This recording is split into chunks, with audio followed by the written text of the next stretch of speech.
Good morning, good morning, good morning. Hello, everyone. So, let's get into it. We're working on outfit for taco. We're gonna do that for maybe an hour or two. Um, get the UVs started, get the sculpt done, and then we'll get everything in Substance Painter, and then I'm gonna switch on to a different task. um, all right, so this is the yeah. Okay. So we got most everything in place. Maybe we need some buttons for this side, but that's about it. Um, all right. So yeah, let's do the UVs. Tab A. Okay, this should go pretty quick.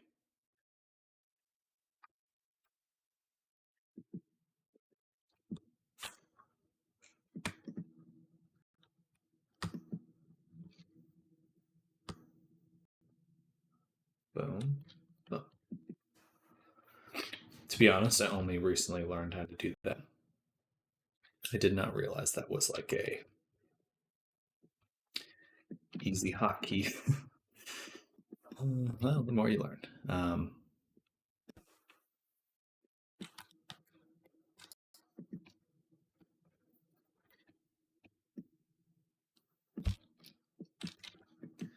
And this needs a cut here. I want it to be fully unwrapped. And we'll put a cut here too. All right. All right, should be easy to work with now. I'll just select this one, pin and straighten. Disable UV sync. Oh, okay.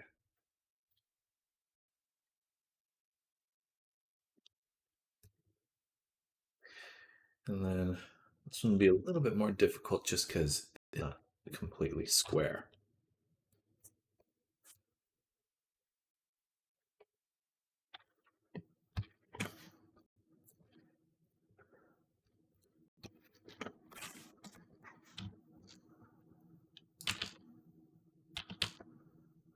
Bada boom. Okay.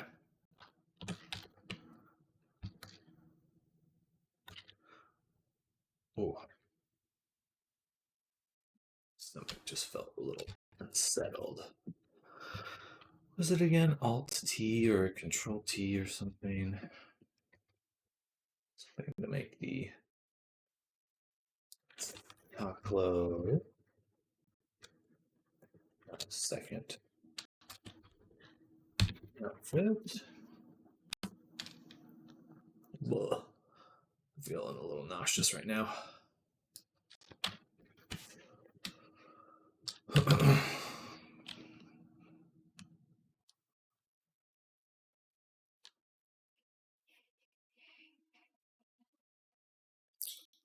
Okay. I just ate a bunch of salad and then just took some vitamin pills. I should have taken the vitamin pills before eating everything, so it kept it down, kept it moving. Well, okay, anyway. So we're looking at just the arm right now. What I want to ensure is that this side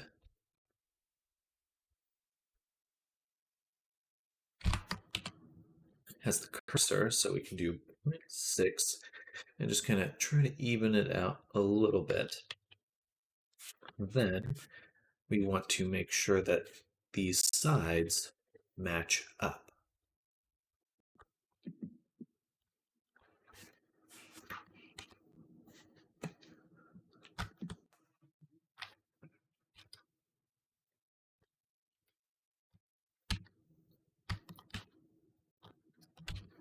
Oops.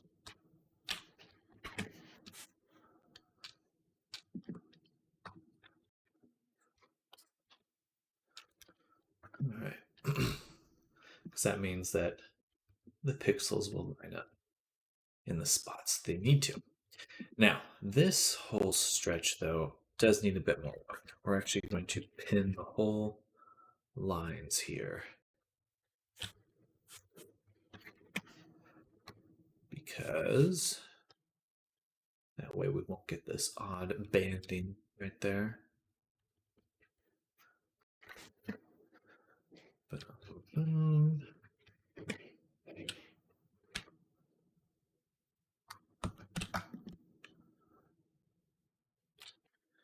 and then we'll go through here, point 2 SX0,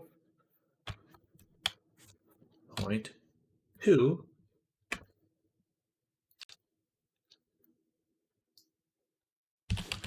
well,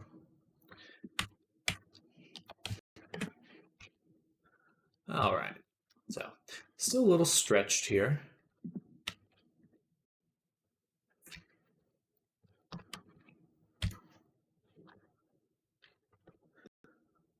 But certainly improved.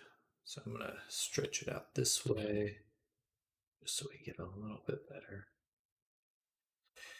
setup. And then this chunk here, I guess we got to just leave that. Maybe we'll remove this one. No. Not sure what's best there. That's okay.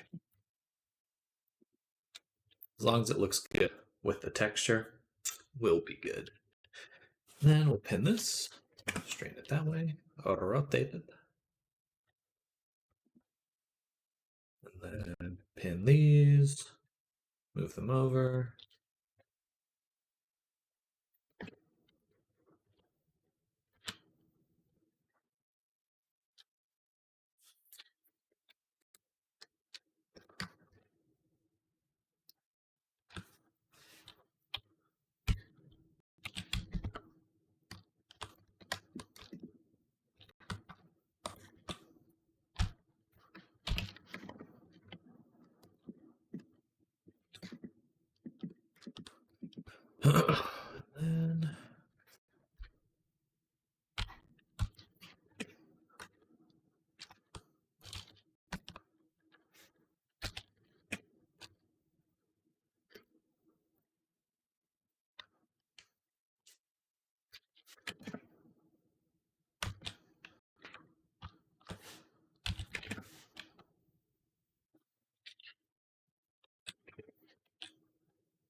Then whatever, it looks good.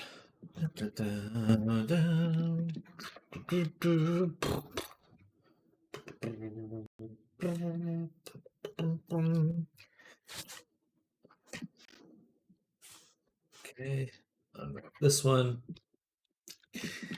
This should be pretty straightforward.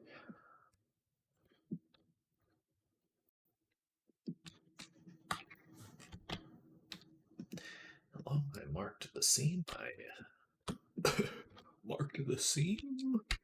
There we go. Pin, straighten.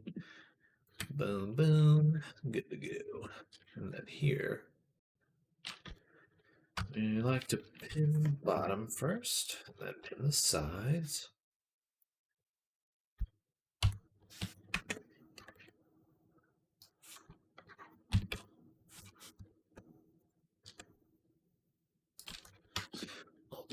And then we'll put the cursor down here. And I don't think we need to change it too much.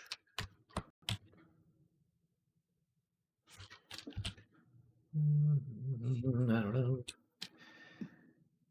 And on the other one, I did make these line up, but the reality is that they don't need to.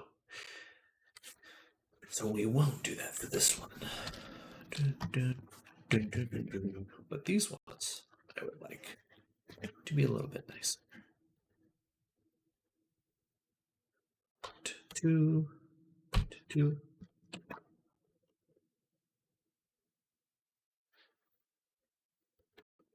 Boom.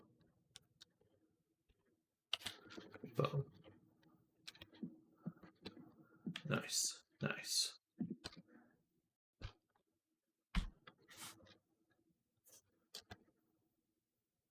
Bum, bum, bum, bum, bum, bum. Bum, bum, bum, bum, bum, bum.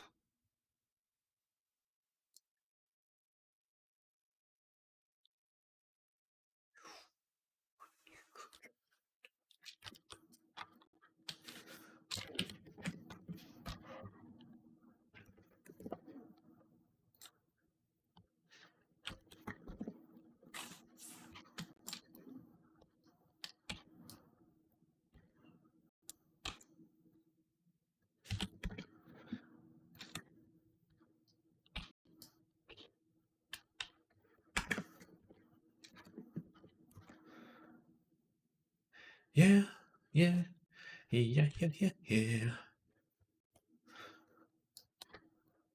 Perfect.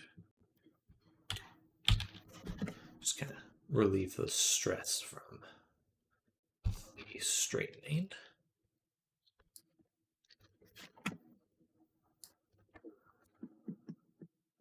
Nice.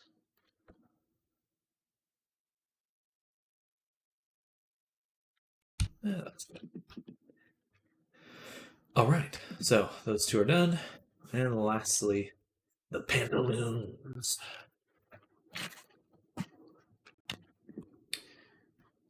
So we will do a cut here, here, here. And that's pretty much it. We'll start by pinning and straightening this section. So that gives us a good start. Then we'll put the cursor here. First we'll pin. Just these sections.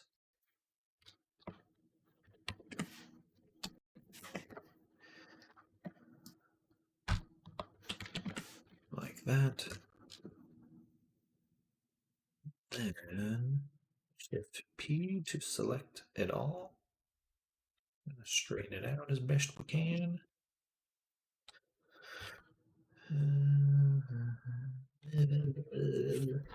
Something like that.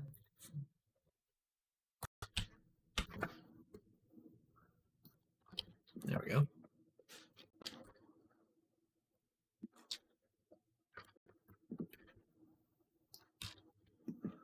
Look at that. Beautiful. Gorgeous.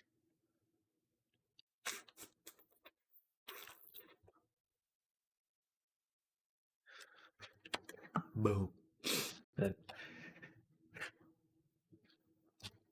boom.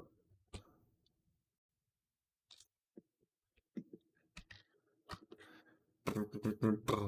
Boom, boom, boom, boom.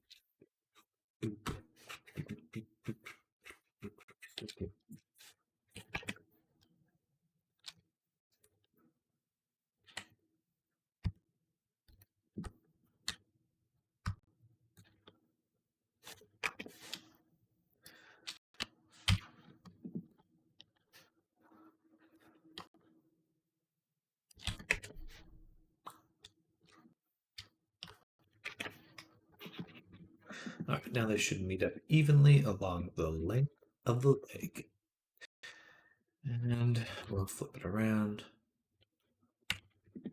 Now, pants are always hard because they get this little thing. They get a little funky here. So we're going to try to straighten it out a little bit.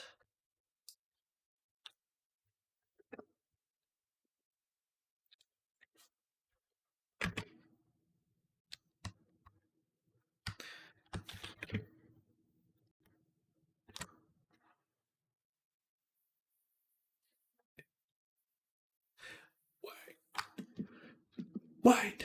I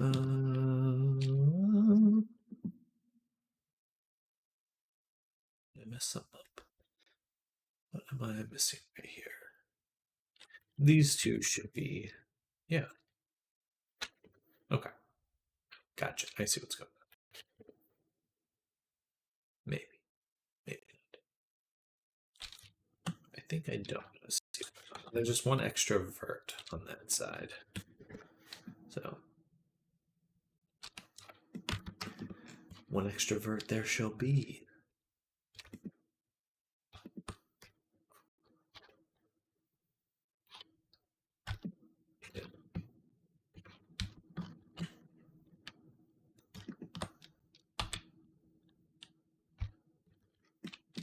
All right. So, boom, boom, tab A. Got all the different pieces for the second outfit. And all we need to do now is pin completely. And then ensure that the subdivision here has this. Actually, let's unpin everything here. And then we'll do the subdivision thing. Go here, boom, but, because it's just, it works a little bit better. I don't know why. It's not the default setting, and it is obviously bad, but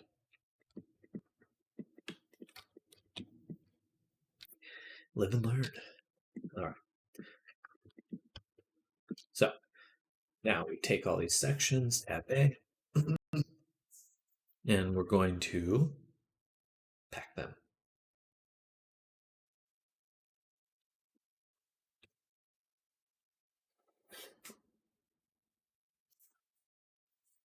It's probably as optimal as it's going to get.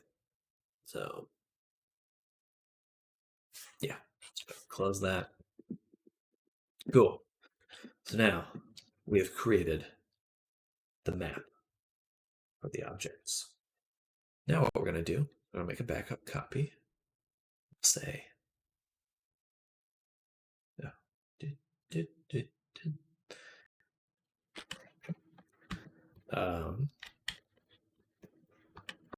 outfit, map, saved. And then go ahead and just move them apart like so. So before we do that, we just want to ensure, select all of them, Control A, all transforms, so they will go back to these exact positions. But we'll do that so that we can bake them separately. And now we're going to rename this outfit to low poly. We can delete the reference for now. Well, I'll leave that on. And we'll just pull it out of the collection. We'll duplicate this hierarchy and rename this to high poly poly. So, why do that? So we can have two versions of these. These ones are going to mesh, and we'll just combine them into one object. A little easier that way. Is it? No, we'll keep them separate, but we will add one more subdivision surface to them. Hit it 3 times, like that, just so we get really, really high resolution. Which I think we're pretty much there.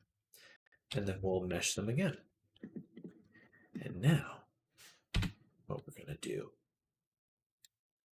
is sculpt. I'm going to get my tablet out.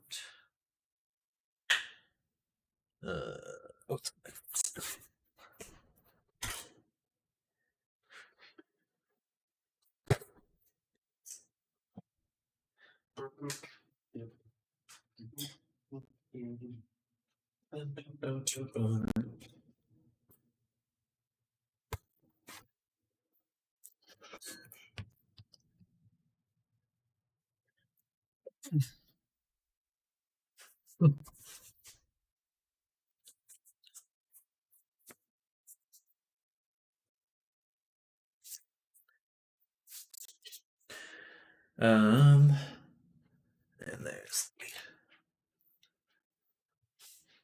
the pen. Okay. So really our goal is to just make some nice wrinkles and folds. Um, something like that. Just to give it a more realistic look. Because we're going to bake this all into texture.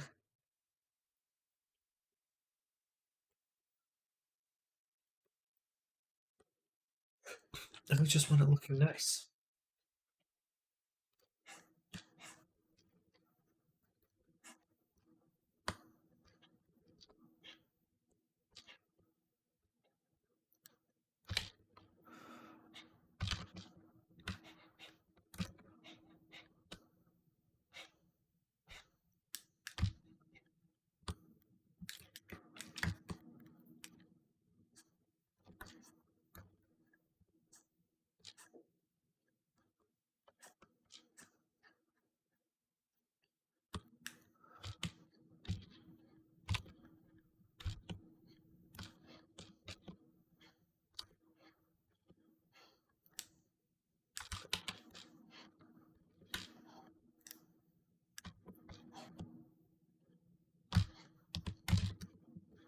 I think the hardest thing for me to learn as a artist has been just to very patiently do the things I want to do. Like when I, especially when I pull up my tablet, it's like I just want to go like real fast and just like blaze through it. It's like that doesn't always help. Sometimes you can do that, but it gets rarer as time goes on, I find. Just take your time, do it right.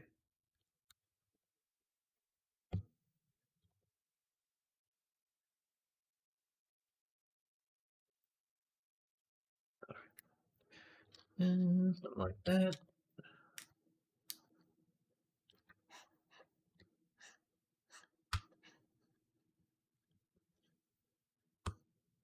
And that must be, it's like a little mustard stripe.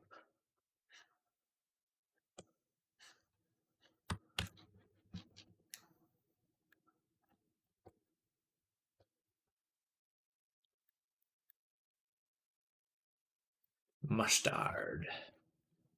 Now I do want to get these wrinkles here. Kind of match that reference a bit better. Kind of a wider one.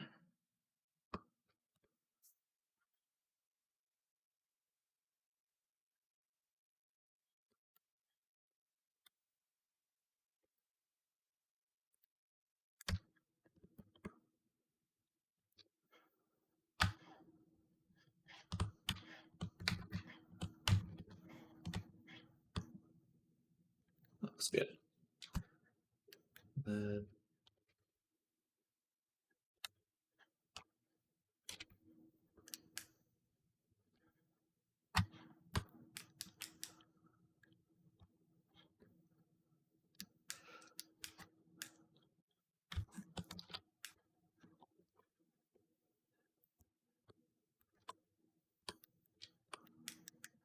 all right.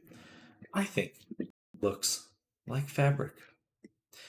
Maybe a little too lumpy in some spots, but that's something we can fix when we integrate it with the texture.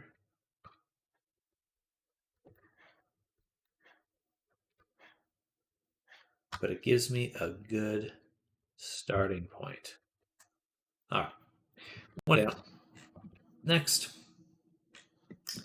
is the pantaloons. So yeah,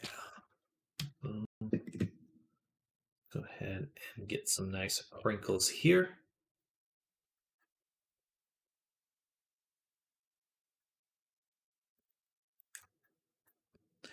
Need to buy some nicer wrinkle brushes too. That'd be nice. Oh, snap. Okay, let's undo that. Make sure symmetry's on, and then redo all that.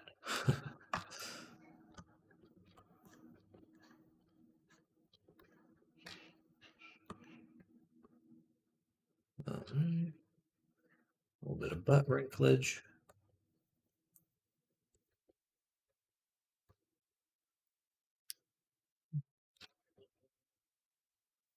A little bit too much right now.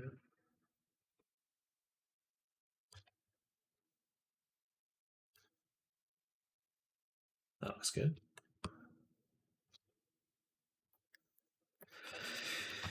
And we'll put some on the front too.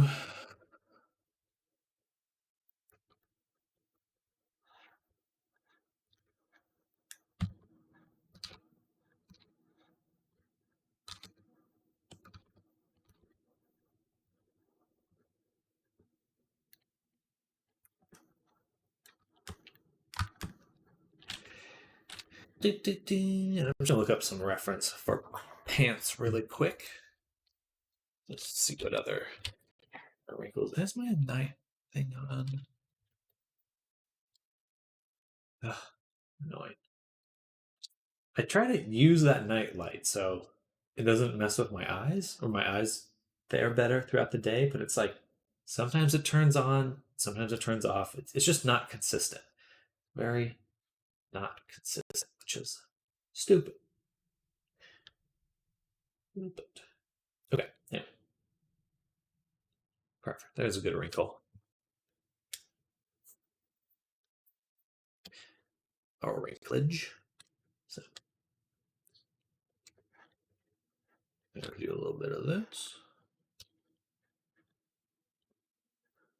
And then a little bit of that.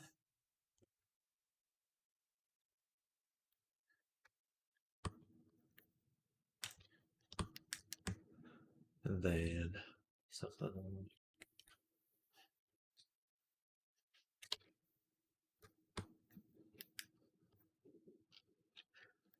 This, where it's just a little loopy.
All right, it looks maybe a little too bumpy in some spots, but overall we're getting some nice wrinkles.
All right. You know what? I need to do some detailing on the pocket itself. That would be good. Big pocket needs big wrinkles.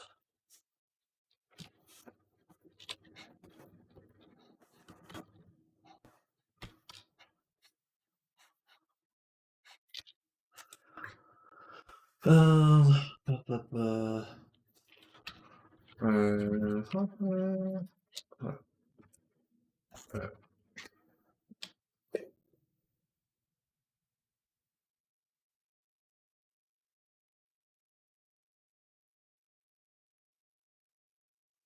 Hey there. Hey, Dad. Um, so we are working on a second outfit for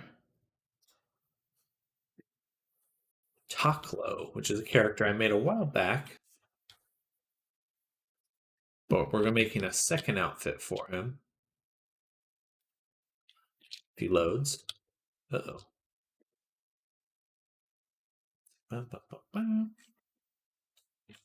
Yeah. We already finished him. Um, let's see, maybe 2 weeks ago? No, more than that. Maybe a month ago now. Um, and yeah, he's got a few cool features I can turn off and on. Oh wait, right with the ray. And body right, right. There we go. Right. Oh, okay, perfect. Yeah, so we're just kind of continuing him. Yeah, he's got a few different items here. Boom, boom, boom. Yeah, came out pretty well. Very pleased with his texturing and stuff.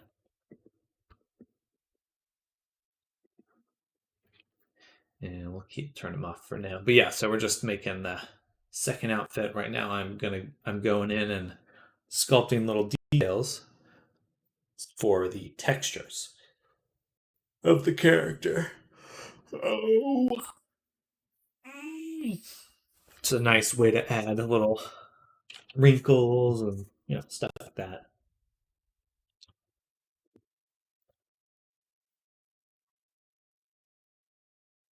Yeah, I hope you're having a good morning so far.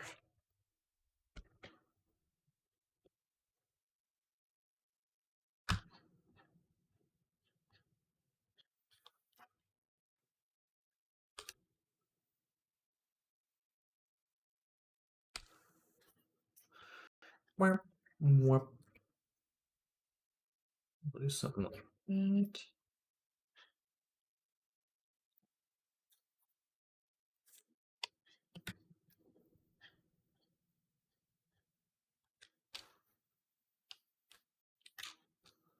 Heading out in a few minutes. Knee surgery today. Oh my goodness. Well, I will be. Let me give you a little. Oh, let me go ahead and pause the stream really quick.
All right, all right. Well, what's that? I got some feedback on my. Anyway, hello. Okay, returning, getting in touch with family, and yeah, now we'll just kind of continue here, farting around, getting the guy all sculpted. I don't think I like how that pocket looks. It's like a chocolate. Look like a fabric or a fold or something.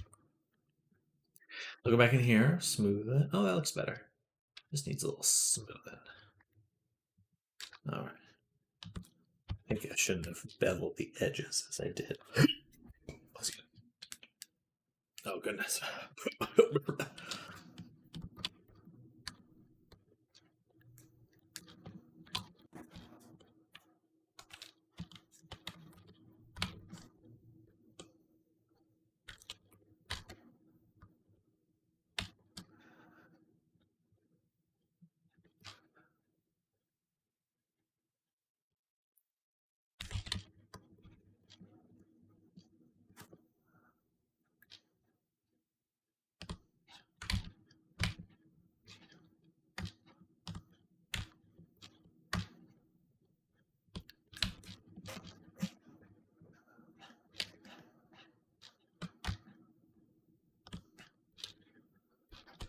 Okay.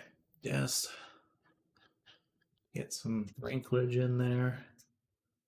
Not quite what I'm looking for, but we can always follow up when we're texturing with some better wrinkles. In fact, that just looks no good. So let's smooth that out. Don't want any weird divots, pock marks. All right, on to the jacket. I figured out some really nice methods of keeping the topology looking correct uh, when the body like deforms and stuff. I'm really excited to put that into the character. So that will help a lot with the rigging. It'll be probably tomorrow that we get to that.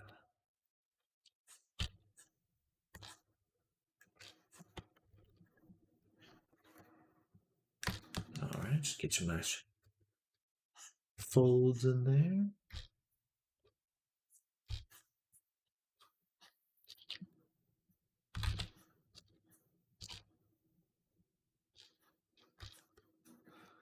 Womp, womp. Wow.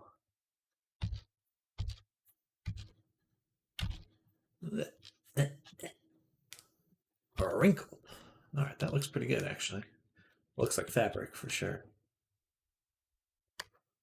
Less bumpy, please. Please, a little less bumpiness. Okay. And then do some bit of this, a bit of that.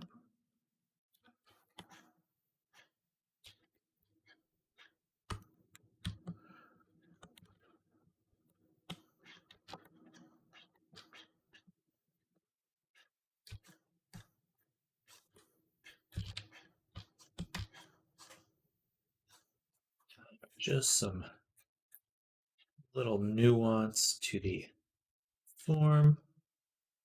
Just imply some more wrinkles, maybe some musculature and form. Look pretty buena.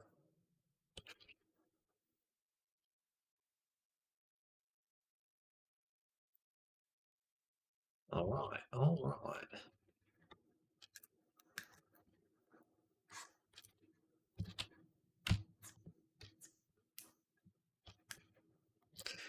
And this, I like the how square it is there, but maybe a little too square here.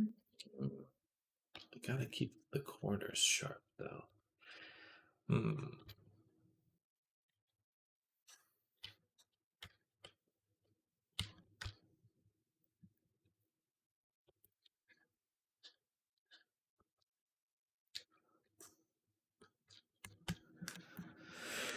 All right, all right, all right.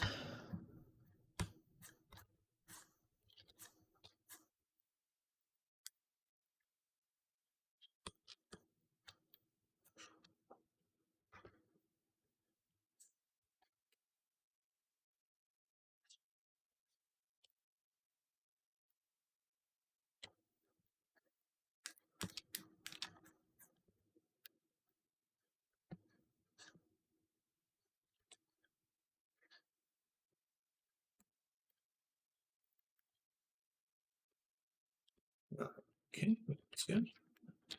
Then some nice little pinches here.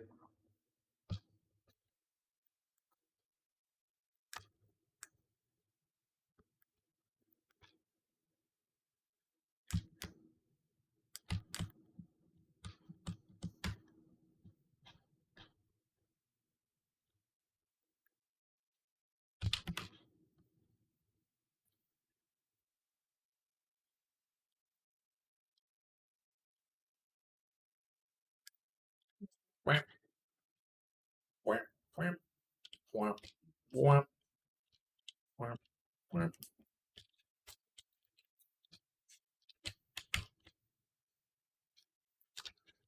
All right.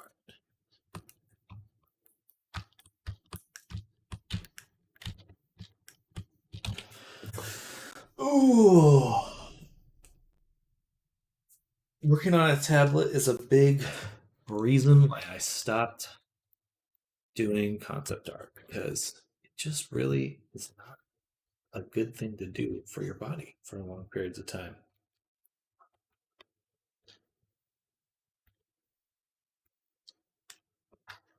Does my wrists hurt? Maybe I'm just old.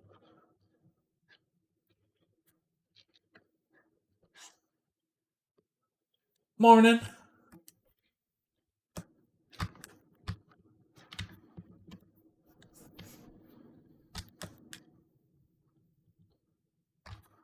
All right, I'll just paint that out. I want a little wrinkle on the back. Nice. Say that looks pretty darn good.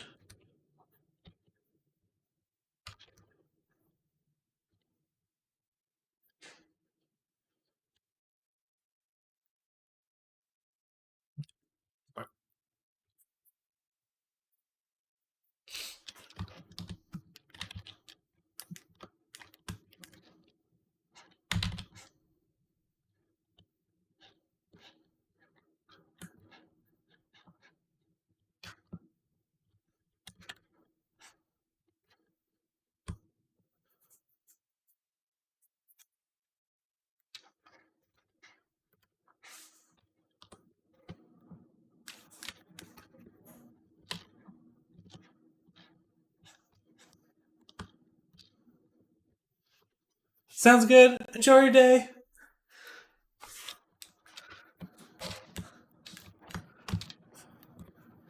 We got a little wrinkle here.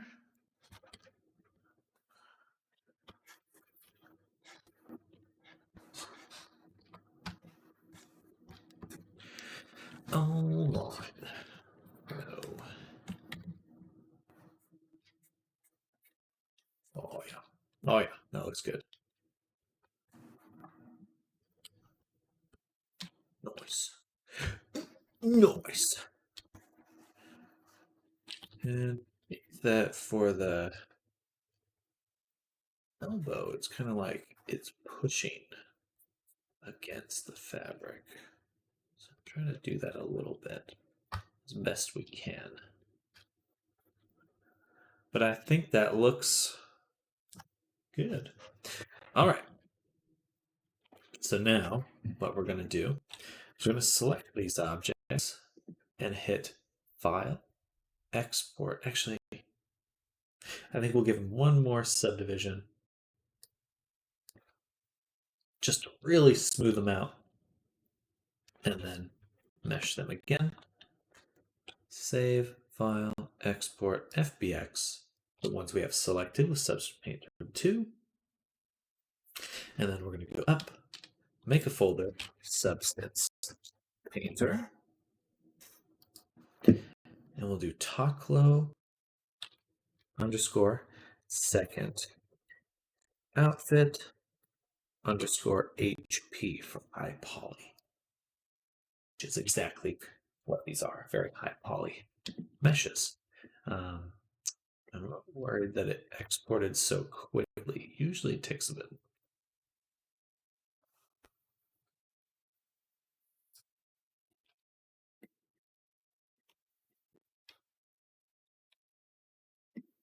Okay, that feels more like it should. Feels more like it should. Okay, perfect.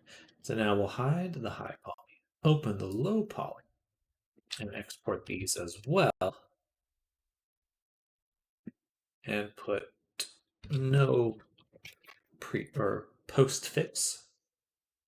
I don't know if that's a word for it, but bam, save, and close. And now we're gonna. I shouldn't have closed it, but that's okay.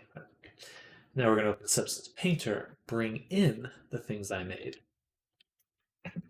bake them to a slightly more detailed version, and then that's probably it for today. And I'll finish the rest tomorrow.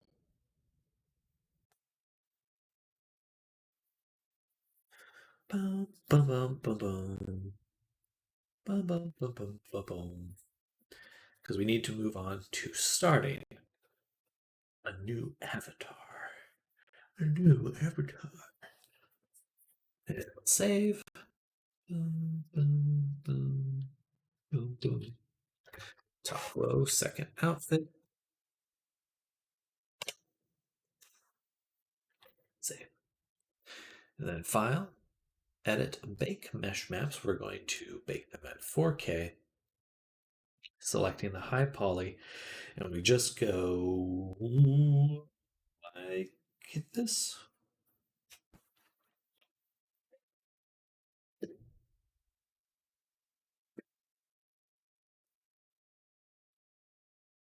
Looks like everything's baking pretty well.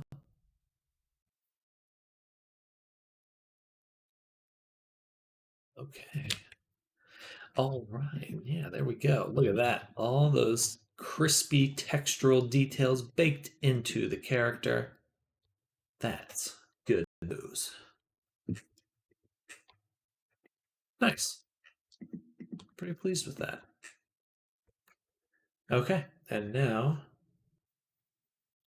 we'll do some quick selecting different layers. This will be our base. So base. That. Let's go ahead and turn the roughness all the way down. And yeah, we just need some base values at the bottom. Then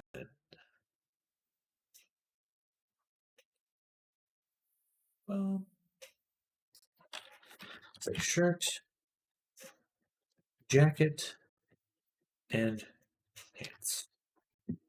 These are the different folders. I'm just going to select some odd colors just to know what's where. Boom, boom, boom, boom. And then boom, boom, boom, boom. Bam. And lastly,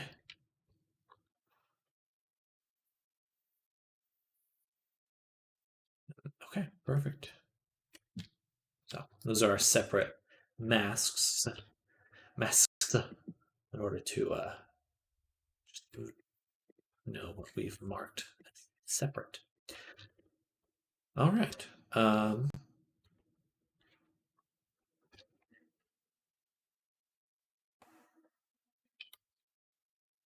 Perfect. Just one moment.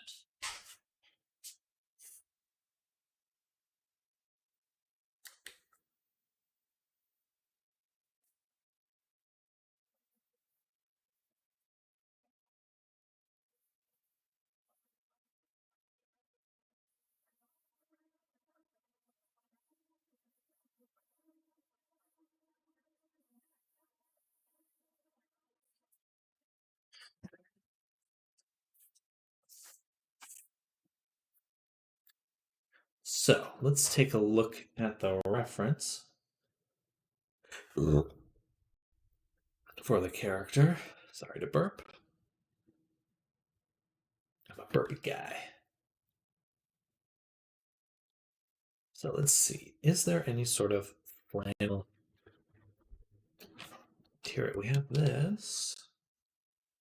Oh, it should work super well. So drop that into the jacket folder. I'm just gonna reorder these so it's a little bit more like structure I imagine. There we go. We got a nice flannel already. It's a little. Oh goodness, a little too intense.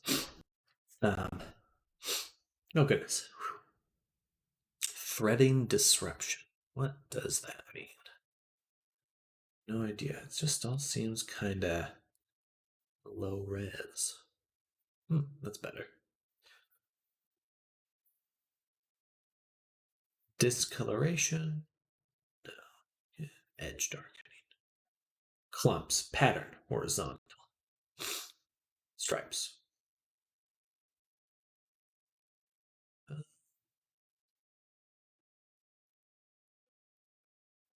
Say 5.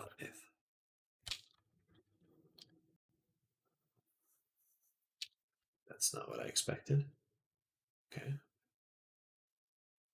There we go. 5, please. Then I want to shift it so that it's not offset. All right. Still a little bit of mismatch there. I suppose that'd be pretty normal for fabric, though, to have just slight mismatches. But we want to also have this one with a 5, just some slightly bigger stripes. Right about there. That looks pretty darn good. I do not like the threading disruption, yeah. And then there's like these odd pock marks, which I'm assuming is these clumps. Yeah, okay. Better. That looks a lot better. Now let's get the colors correct. Base flannel. We just want it to be a brighter red. Can I sample over here? Oh, perfect. And then for our, these are set to subtract. And that way it's going to lower it. Fascinating. What if we switch them, set them to multiply, then go this way? Still not that intense. And that must be because of this second stripe here.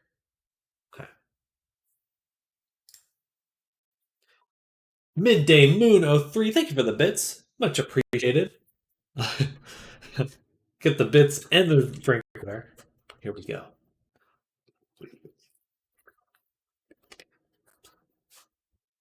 Welcome to the channel. We are working on Taklo. So this is his outfit we're making. This little kind of flannel, white shirt, black pants. Right now we're just working on the flannel. But we've already made his body. Go ahead and show that off. So this is the character right here. Taklo. That's his name. But he already has one outfit. And we're just working on making the second here. But he's coming out super well. Very pleased with his look. Anyway, thanks again for the bits. Let's set this to 50. So make these stripes a little darker. Like that. Perfect. Yeah. All right. Now let's go to the shirt. We're going to drop in it a linen.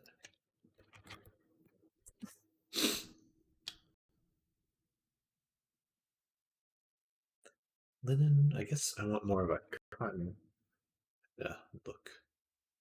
Cotton. Cotton blonde shirt. That sounds like what? Oh, well, transparent. All right. It's got like this odd baby blue color. We just want a white, maybe slightly gray. And we're going to set to maybe 4 so we can get finer threads here. And that already looks pretty close to what we want. Pretty gosh darn close. All right. And I mean, it's a plain white t-shirt. There's not not too much to add there. Maybe we'll do some trim here and here for like a fabric and maybe the crease in the crevice there. Something like that. Yeah, why don't we do that real quick? Sorry, sniffling. I'm going to grab this bevel shadow template, drop this here. Perfect. Sort of. Give me the creases I want here and here, but this one, the ones in the middle, not so much. So go here, go to the color, turn off the color, or turn on just the height. So we can do kind of a pinch like that. Maybe bring back color a little bit, set it to like a soft gray. Then for the bevel, smoothing up, distance lowered. We get a nice little crease right there. And then we'll just want to add a paint above this to paint out the odd stuff.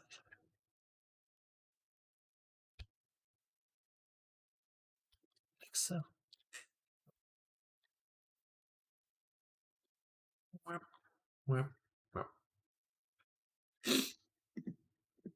All right, that looks pretty good. Just a nice little touch. Give it that pizzazz. And we'll go here to darken it a little bit. Yeah. Yeah, we'll be adding more shadows and stuff as time goes on, just to give it that visual interest. You don't want everything to be based off normal maps. Manually adding and painting in shadows goes a long way. Because if I go here to this view, see it's just kind of very uniform for now. But we'll change that later. Okay. More cloth. What we want now is something for the leggings.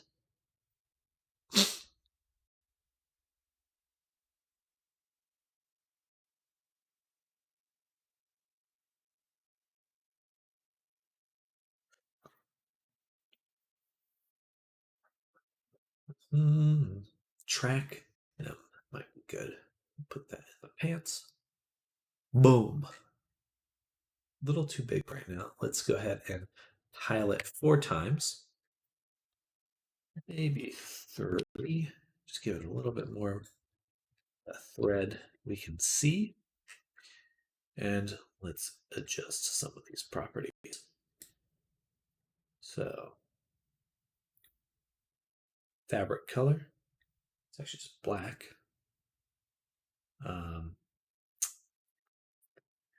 But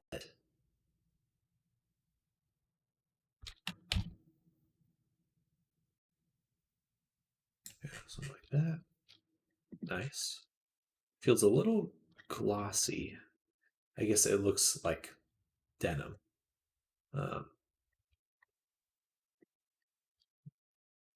Yeah, actually, I take it back. We're going to go with a different one.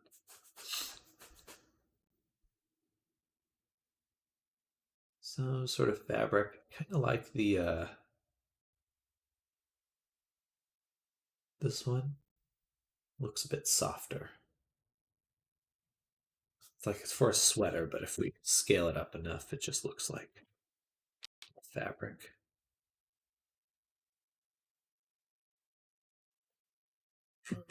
And we'll set it to black. Yeah, that looks nice. I like that. I like that a lot. All right. And hmm.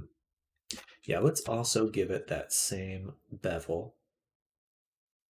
Call this the shirt bevel. Duplicate it and just drag it into the pants layer and set it to. Now it's going to give a seam on the inside of the leg, which I like. But this front crotch one, not a fan. So now we're going to get rid of that. That's fine. On the butt.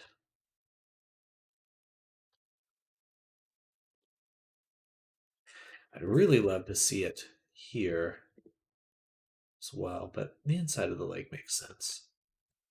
That actually makes the most sense, so we'll leave that.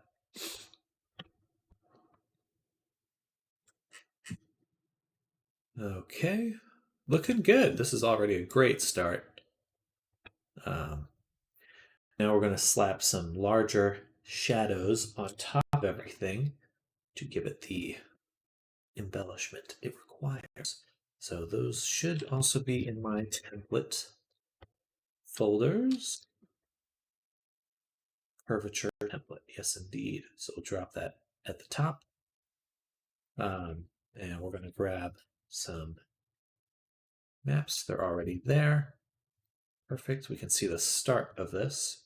These little gray areas. And so basically that's just what we're playing with right now. Trying to get them to be more visible. Why? Because it helps. Because. And set that back to the base color. And now that is the shadow. We also have this highlight, which will turn up, which pulls out the details. Basically, this is like, have you ever done Warhammer miniatures or any sort of miniature painting? That's basically the pass that we're doing right now to really kind of accentuate the wrinkles, forms. I think it adds quite a bit. I mean, just doing this, kind of see that difference. Boom, boom, boom, boom, boom. Shadows are a little much. Turn this down. But the highlights feel pretty good. Okay. Perfect. Now let's go ahead and export these to Unity, and that's where we'll call it a day for Taklo's outfit. We're going to move on to beginning modeling of Lunathal. I think I actually need to respond to the call.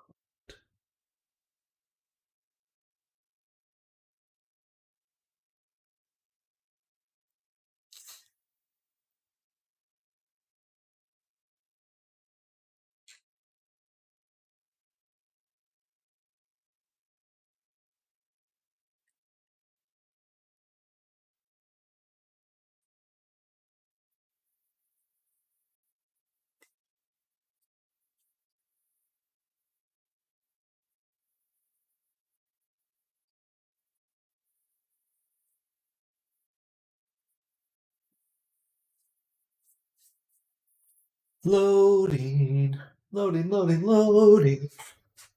All Unity is really good for long loading screens.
All right, Unity. We would love to use this program called Unity um, when it's not busy doing nothing.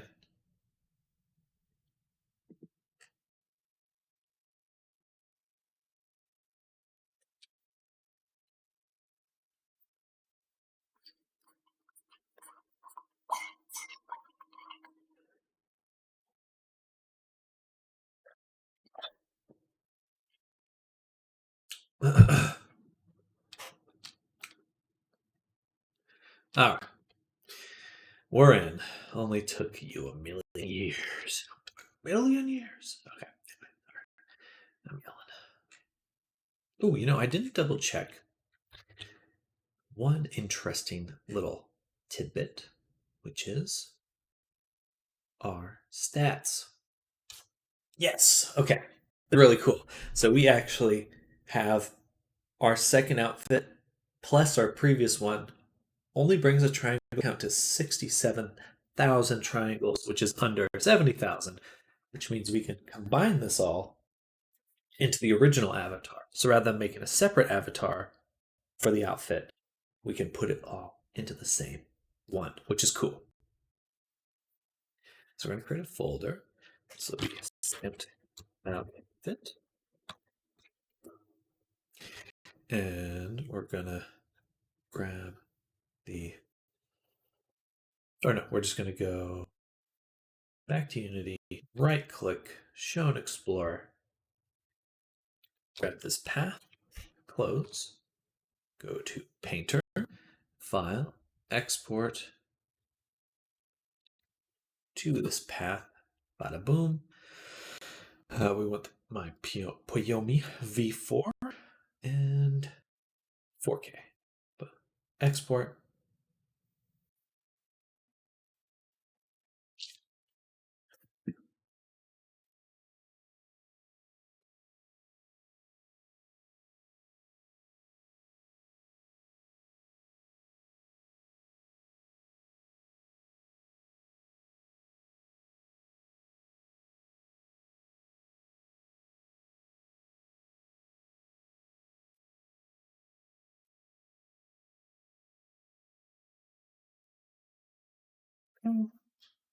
Save, back to Unity. Load and load and load and load and bada boom.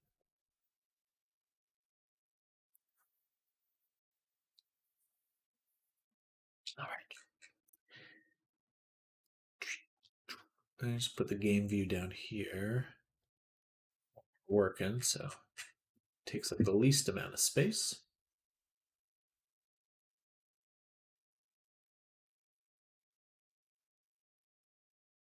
Please, Unity. Please, dear God, Unity. Be a functional program. Okay.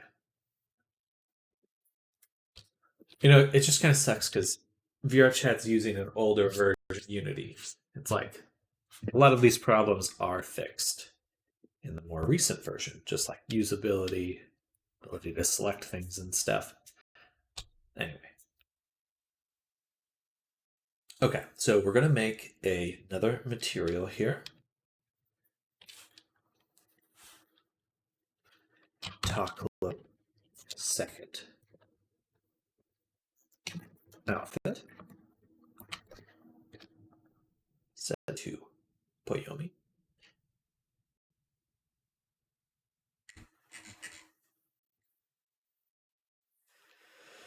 And it looks like we're not using an outline, so let's do Poyomi Pro. And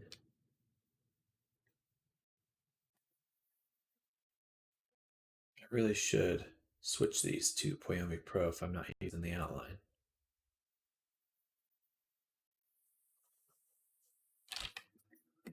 We'll do that later. Let me put that on my to-do list, actually, because that will help be perfect. Change prior materials to non-outline version.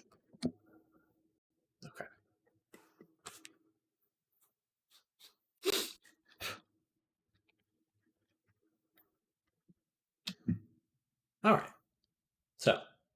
Now that we've created the second outfit, we're going to go ahead and return here. Delete this. We'll save a copy right now. And we'll call it painting version.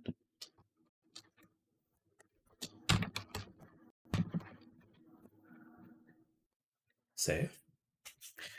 Get my tablet out of here.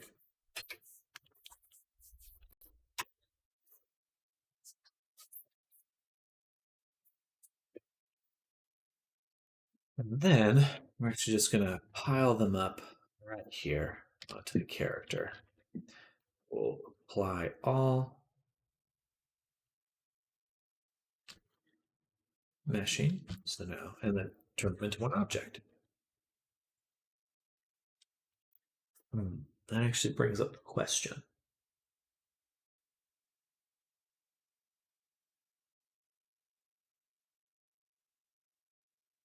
Okay, so going to Taklo, the original version.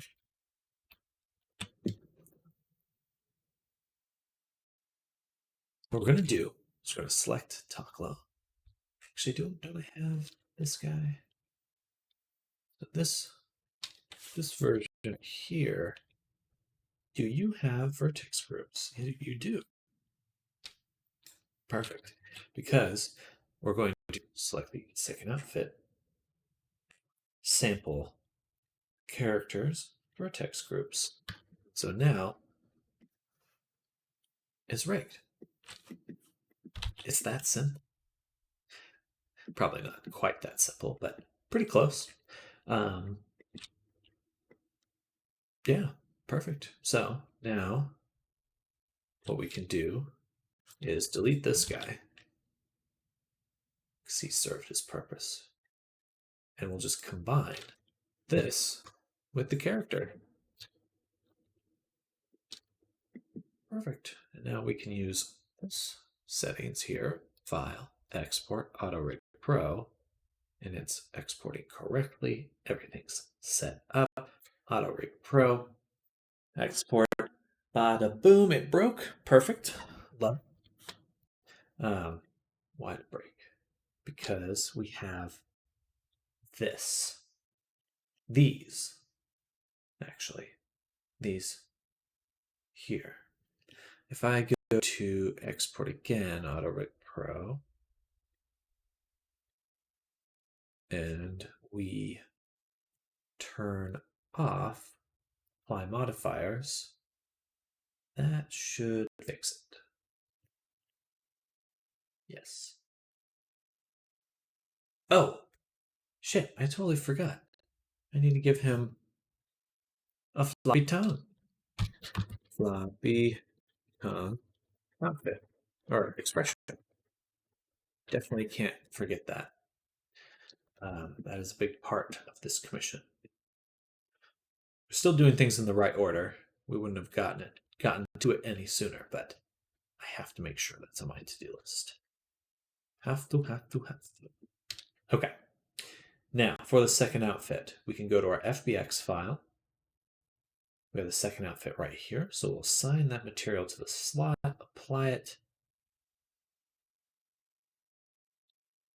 and then we can go to our textures here and begin assigning them. If I can fucking select this. Unity. Dear God, Unity. You are the worst.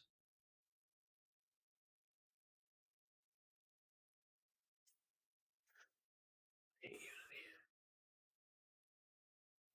Just be good. Be a good program.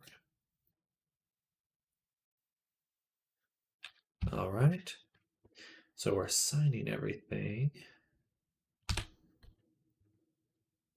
And in fact, what we're going to do is go to the clothing here, which is the first outfit. We're just going to click all these. And voila. Look at that.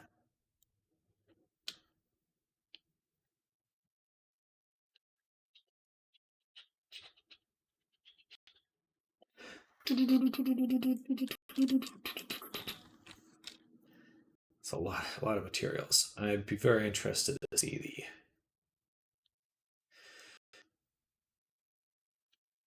the impact.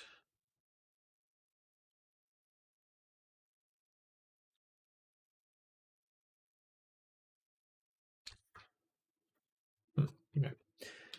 And lastly, shading is the light data AO.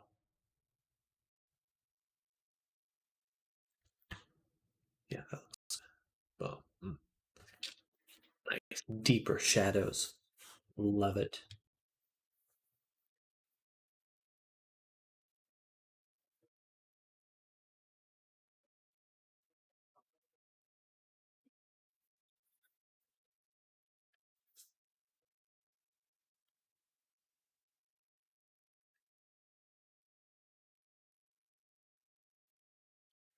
And then we also have UV tile discard, which we should be able to hide pretty much everything for now.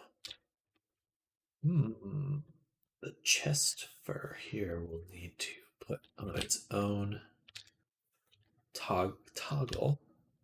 Same with the shirt. All right. Um,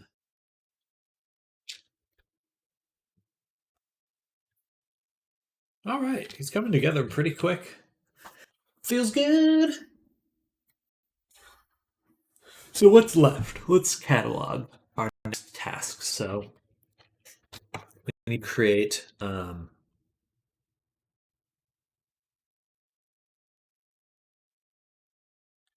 tile discards. There's a few to create. We have the shirt. We have the chest fur. Um, we need to ensure body and then additional body discards. Um,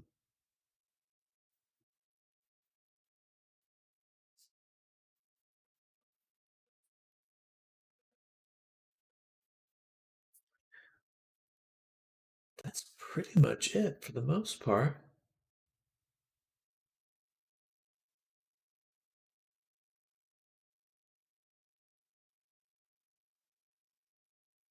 The floppy tongue expression. That one will be interesting. If I go, what is your ranking right now?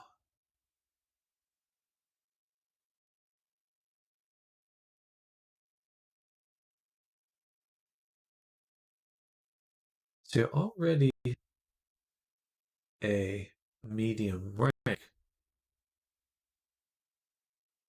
due to your fizz bones.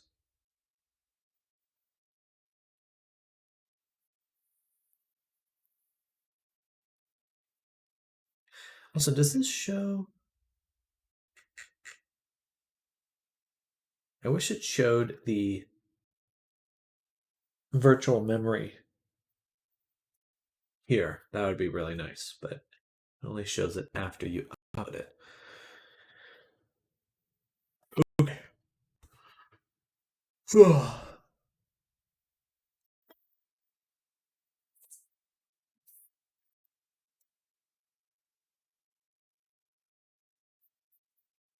But if we're already at medium, then I have no problem adding an additional fizz bone for the tongue.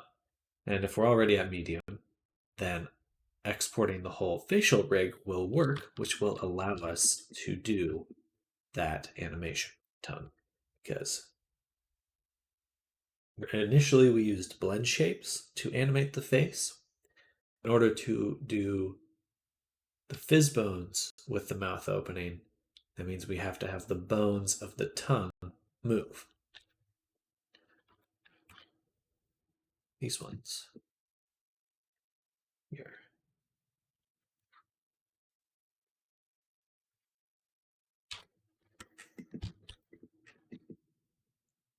Not too bad, not too bad, but that will take a bit of time.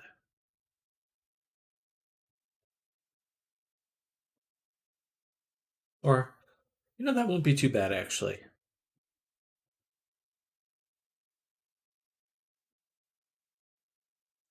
The only difference is that, only main difference is that we will have to export with this.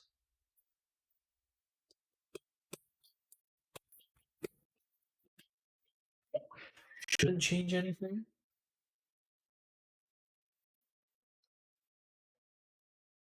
Shouldn't.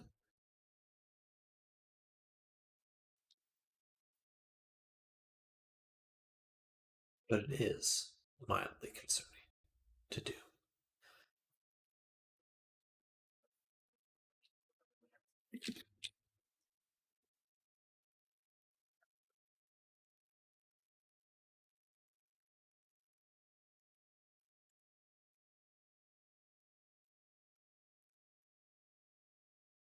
All right.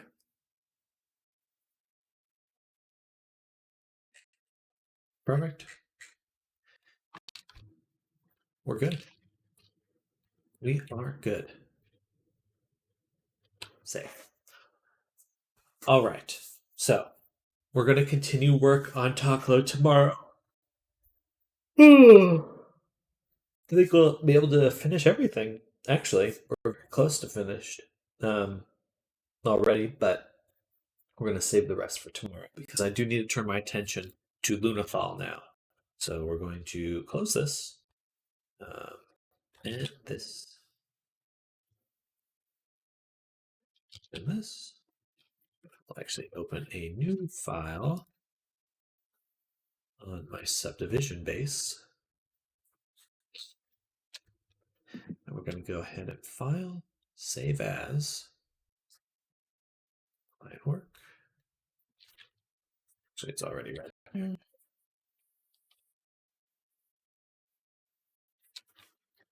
Blender. Lunathal. Save. Okay. So this will be our starting point. And it's time to grab the reference. So we'll do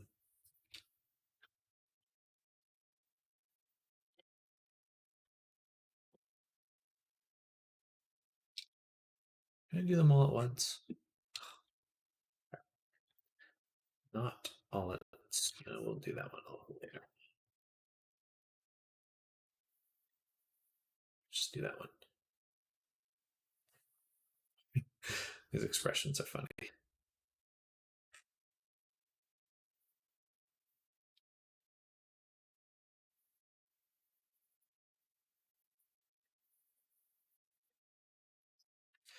All right. And we'll make a folder for the reference. We'll add the subdivision base. Alt D, Alt R. RX90. M. Put them in the reference folder. At the top, this should be in this folder. All right, so a few other things to confirm. Actually, need to double check. Didn't just want to check back into view. Oh, no worries. If you're able to.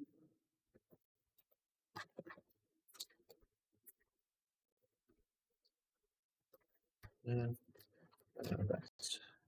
Eat once I finish. Heavy. And starting work. Fall down today. Looking forward.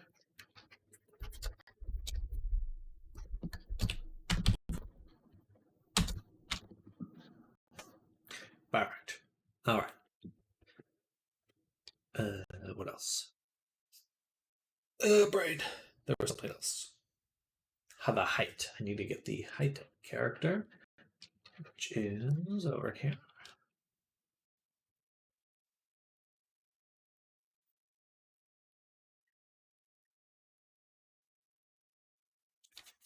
Ooh, my nose. So tickled sometimes. 6 feet. Okay, perfect. So to do that, we'll do Shift A, cube, and put in the Z, 6 feet. All right.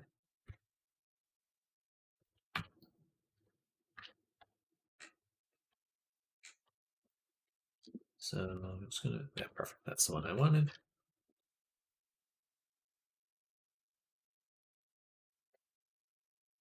Walk back there.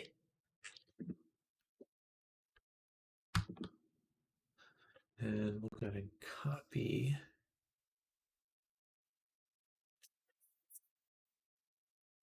Insert key. Copy all. Okay. Copy all to selected. Perfect. Now we have the armor one there as well. We'll just move it that end. And we do 0.6 scale up. And there's one funny thing with characters. Oh, awesome. Thank you.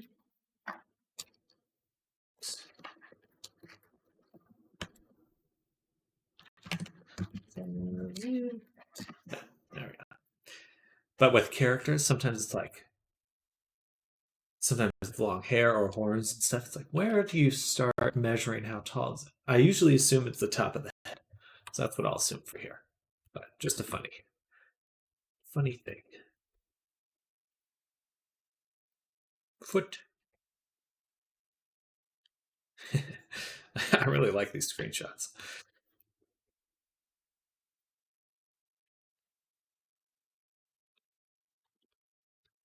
This one is very important.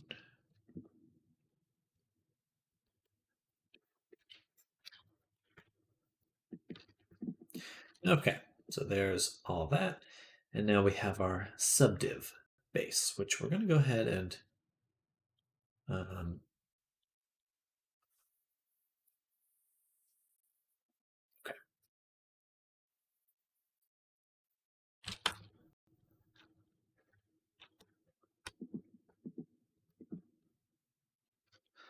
We're just going to go ahead and delete the rig. And rig, miss, clean, theme. Thank you. And now go ahead and delete these folders. Boom, boom, right click, delete hierarchy. And that should be everything. Okay, we don't need human teeth, and we'll probably redo the tongue. The eyeballs, these are the goofy ones, so we'll delete those too. I really need to redo my base file. And let's see, hands. Hands do not have paw pads, so we gotta remove those. And yeah, I think we're good. Okay, so here's our starting base character. We'll shrink down just a little. Raw Betty. And we will make sure to turn off this geometry nodes stuff, the rig. The subdivision's way too high. We are good to go. Okay.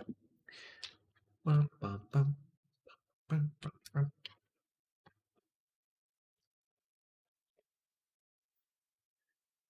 Not a bad day. And for this, I'll rotate it slightly.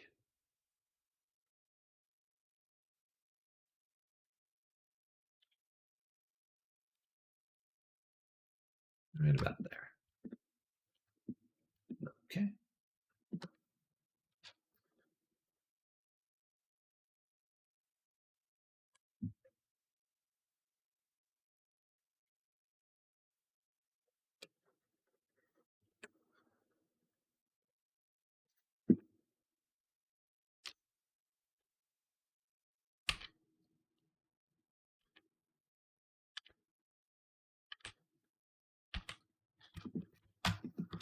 Okay. We'll delete ear here. And the mouth cavity. Those will need redoing.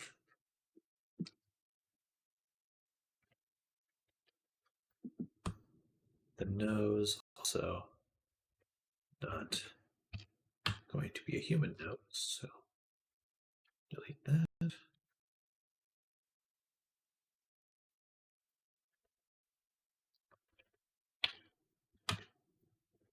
Nice. Okay. Oh, perfect. Very good reference.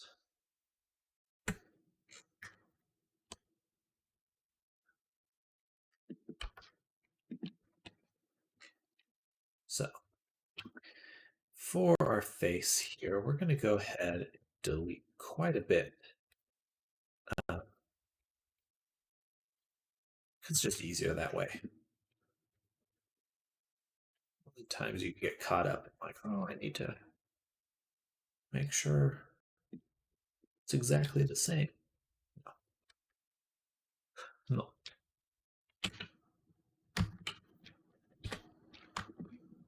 I would not approach it that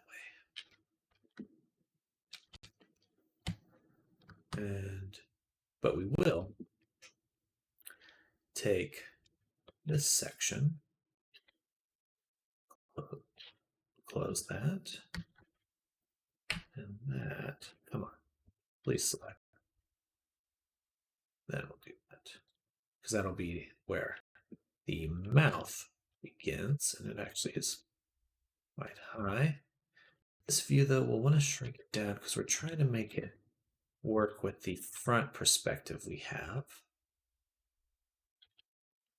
And the head size is a little bit different, so around about there, I guess.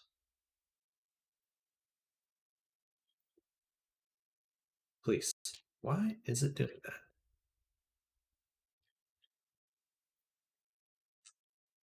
What am I doing?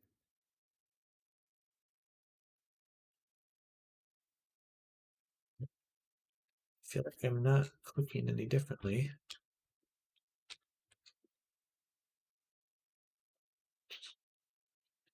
So the mouth does go up a bit further than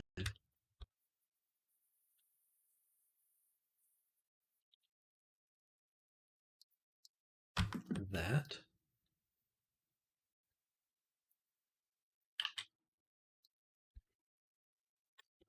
Do this.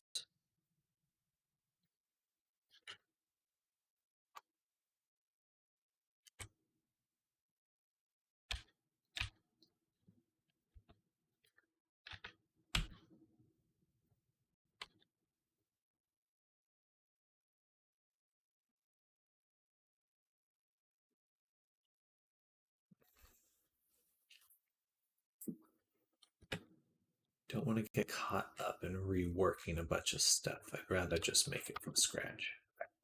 That's what we're going to do. We're going to keep the eyeball.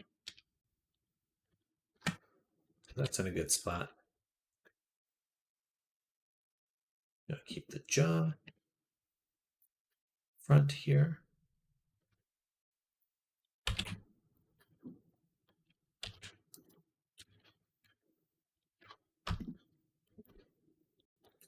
And everything else we're going to get rid of.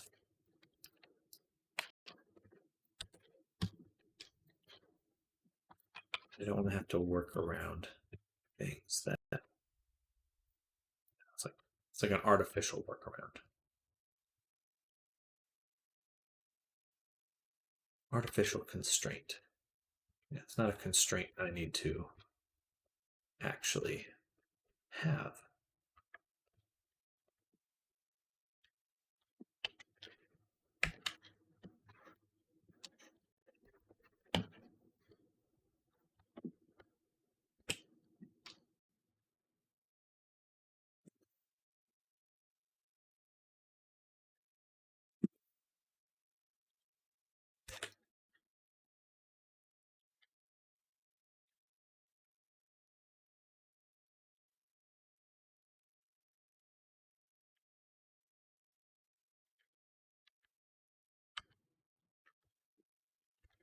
Okay, and from the front here, we will want a bit more space.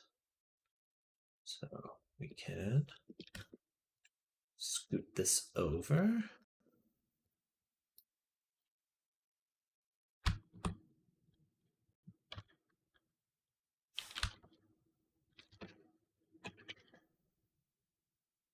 That there.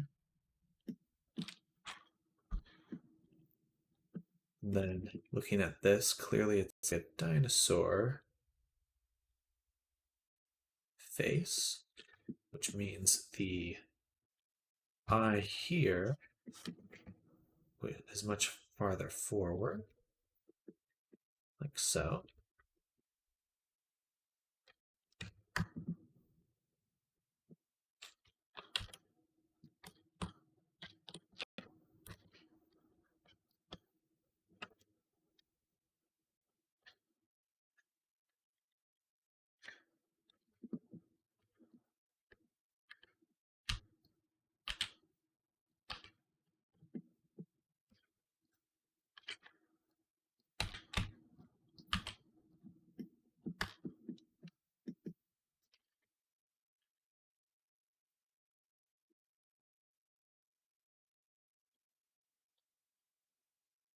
Actually, just this and just this will flatten.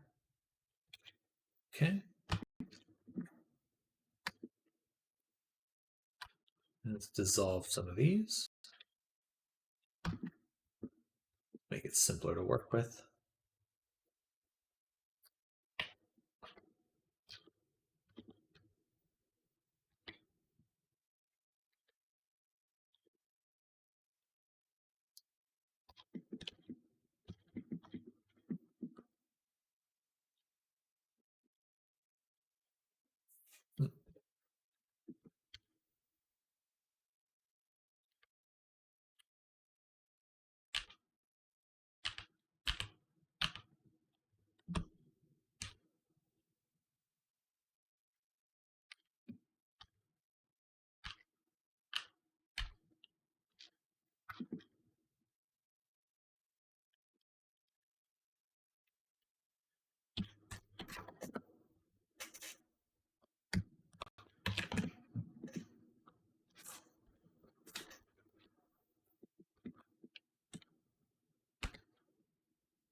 That's a big reason why I redid the whole face, is so we can have really, really good topology for the jaw. Essential. Needed. Yeah, so basically this will be the start of this will be the corner of the mouth, or at least the loop that forms the mouth. And then cut that one more time. I don't know why it's kind of pinching. Move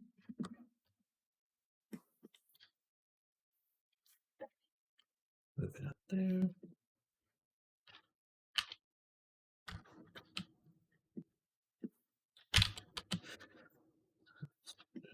It just looks kind of smushed.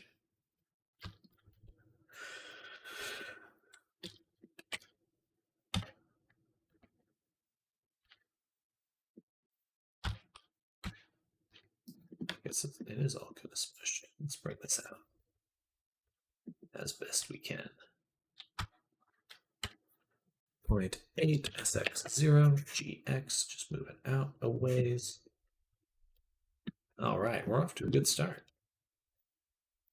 Let's take this portion, flatten it, move it out to be the corner of the jaw, so right about there. Let's keep the mirror on.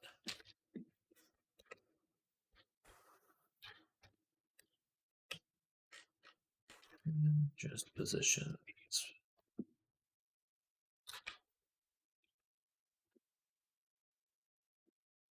Oh, let's put another cut here. Or yeah. Yeah. Okay. 2, 3, 4.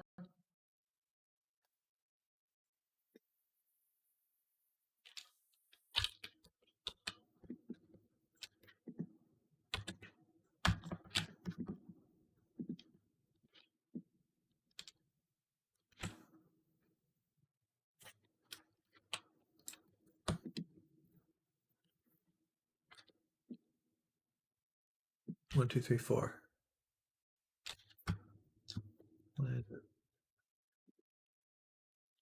Why is it like this? Blender.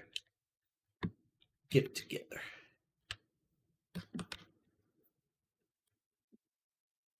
It's so spicy.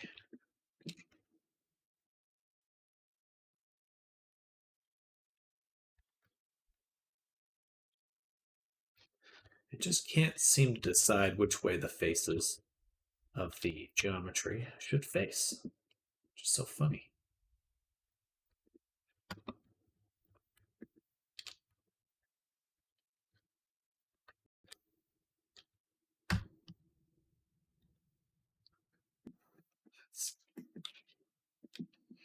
Yeah.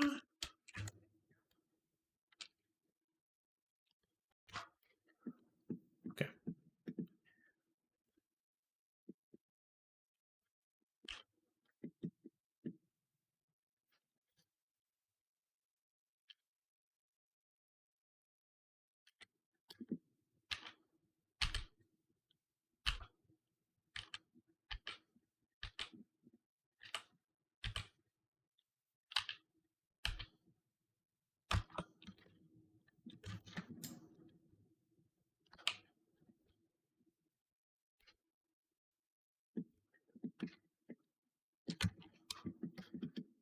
Doo-doo-doo-doo. Doo-doo-doo-doo.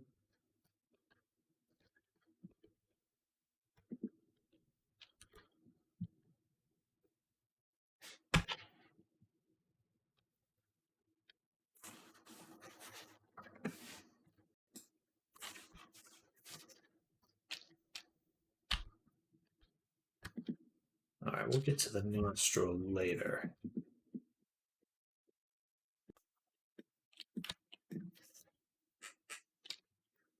We want this shape. So sharp, it's kind of a flat shape there. So bring this one in, and this one kind of to the side, like that. This one in, that side. And then this section we would want to eventually loop here. So let's go ahead and do that now. Give it a cut.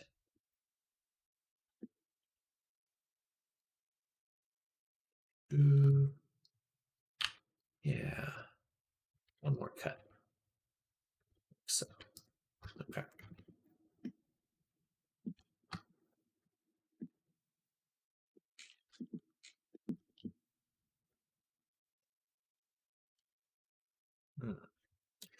Hidden geometry.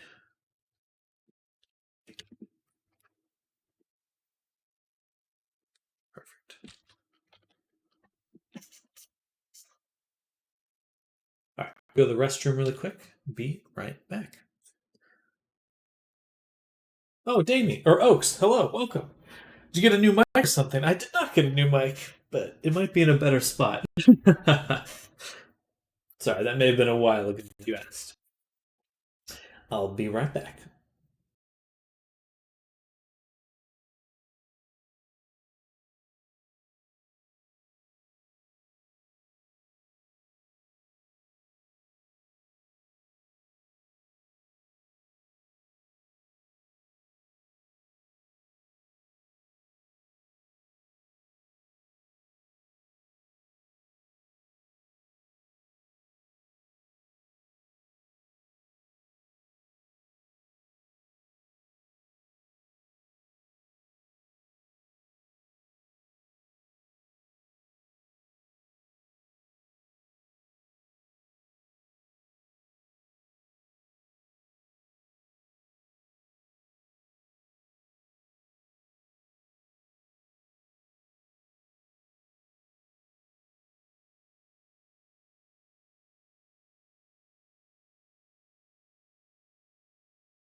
All right, let's get to it. I'm back. Nom, nom, nom, nom. I got some blueberries too.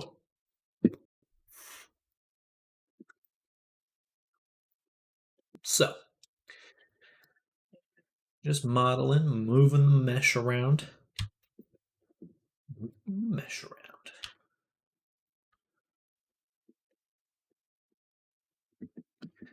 Don't know if I want this much geometry up here at this point. Let's dissolve these edges right there. And this one. So I can do this. And just close it off. A little bit easier to work around.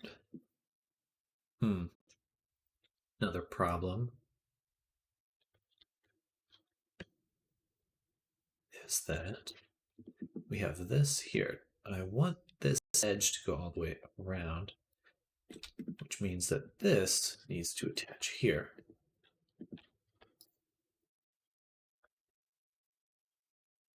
So we can do that. That was easy. That was easy. Okay.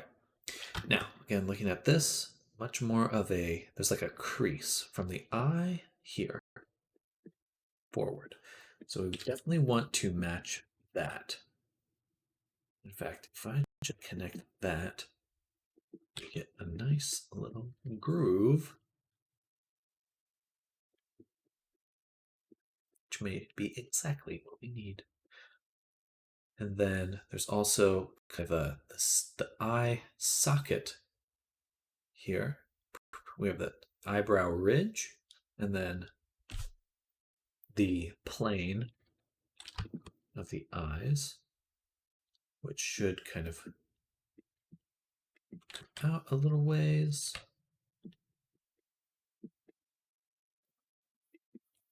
And then extrude. So a big difference with this too is that the eye socket kind of has this rounded quality of this. Let's go ahead and make the eyeball right now. It doesn't need to be this intense.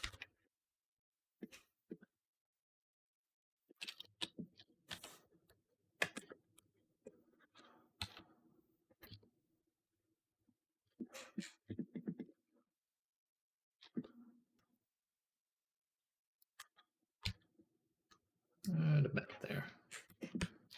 So let's get rid of this.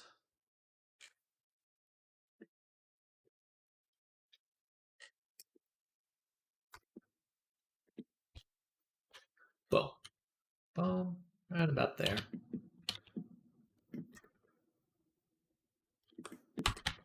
Okay. And that gives us a good base to start from. Really understand how I'm going to bring the eyeball in.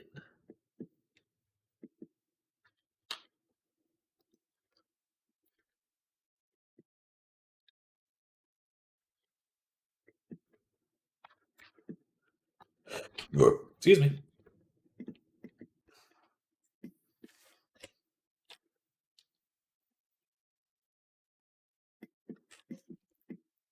And I don't want to make the inner eye lid just yet. And what we want to focus on is this kind of flat section. Get that looking crisp. I'm just going to go ahead and delete these for now, so I'm not working around them. Bring it back like that.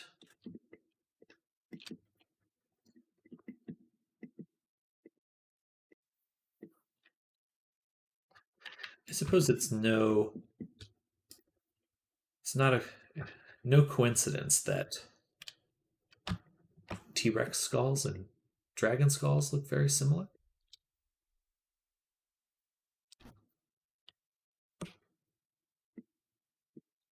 Just dissolve that edge.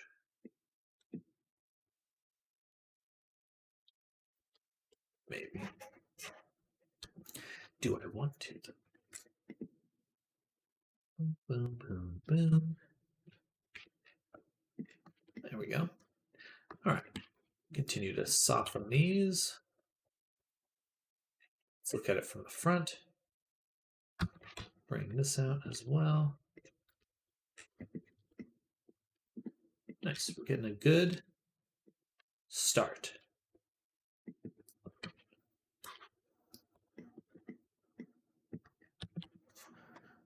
Some blueberries, drink some water.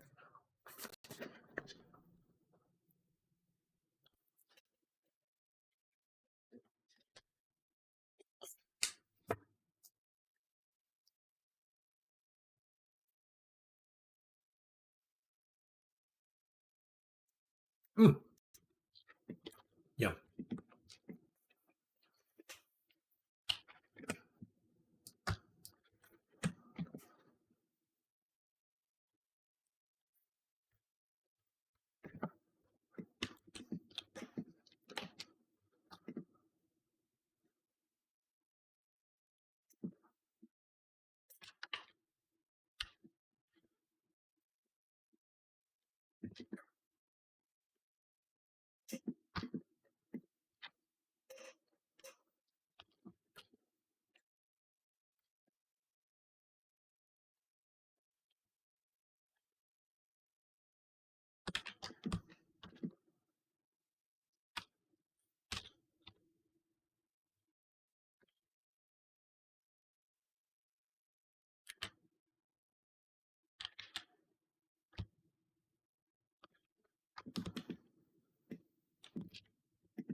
Leave the neck right there.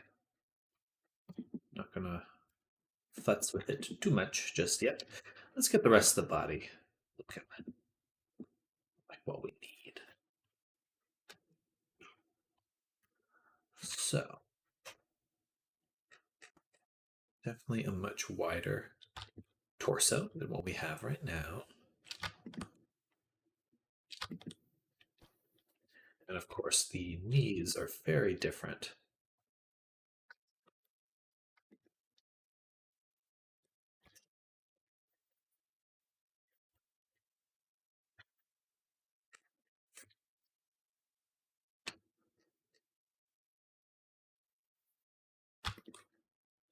And we can go ahead and delete the foot.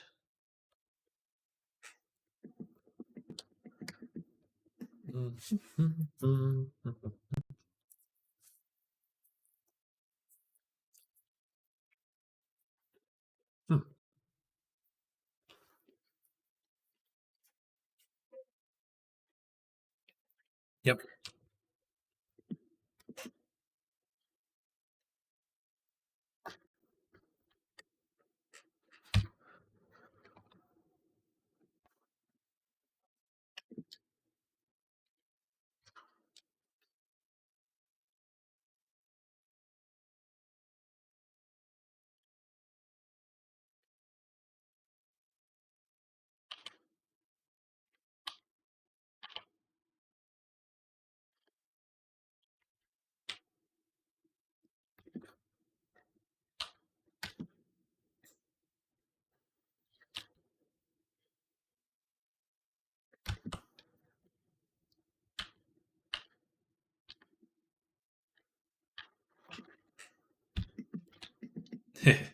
Funny.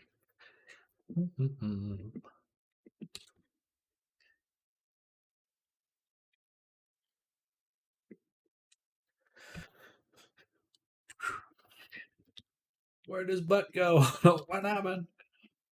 No, not the butt. Okay. Badonk returning quickly. Important. Let's go ahead and hide this. Duplicate this one. Move it to the front. And we'll set this to be that, or back. That way we can get a nice view of what it should be.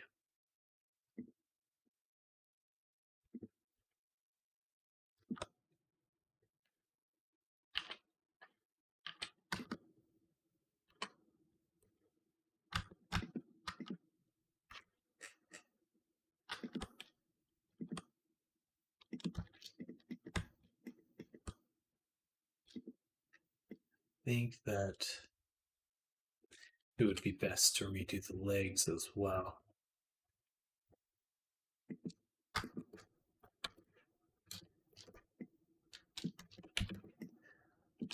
Bada boom.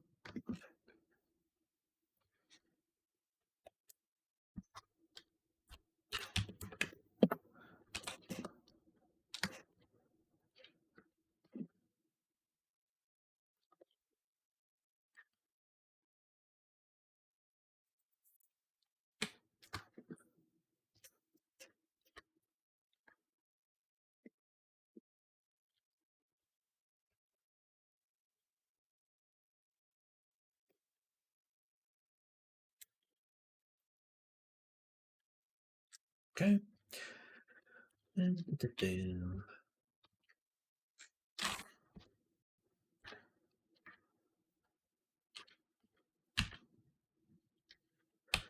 Put it right there.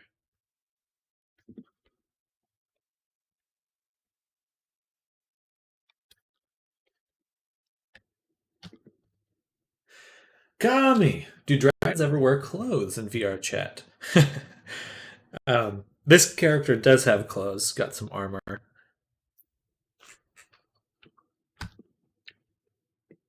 Where's the armor? There we go. So yeah, we have some clothes here that we'll be making. Also, good morning, Kami.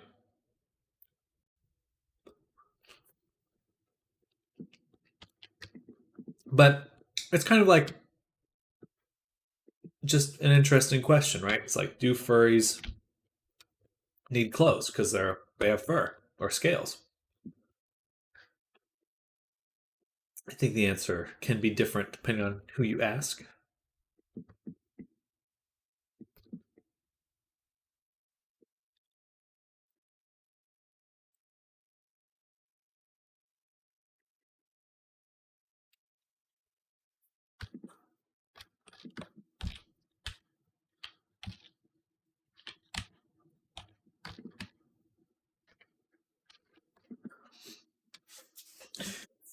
In terms of artists,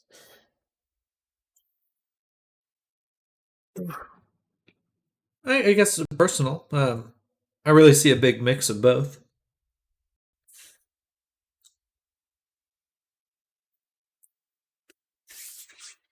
You know, more of a personal taste. I think people like dressing up their characters, so most likely you're going to see um, outfits on characters because people like having clothes and celebrating what their character looks like, and doing that with clothing is a nice way to do it.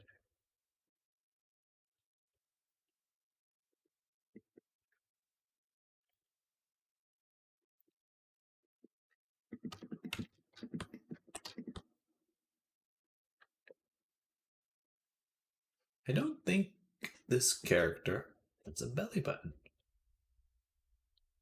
Nope. So uh, the torso. I need to make a version of the subdivision base that does not have torso anatomy, because I end up redoing it so often anyway.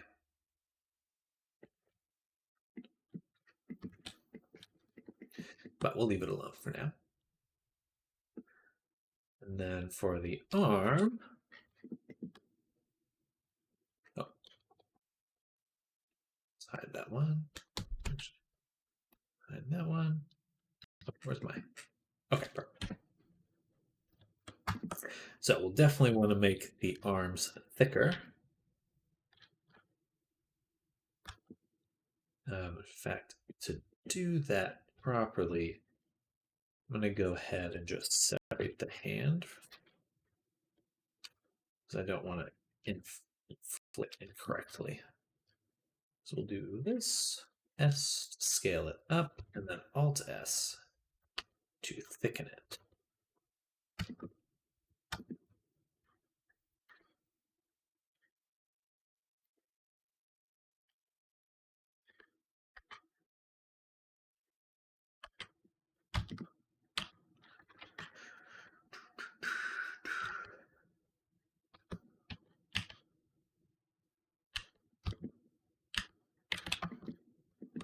Okay. Yep. Right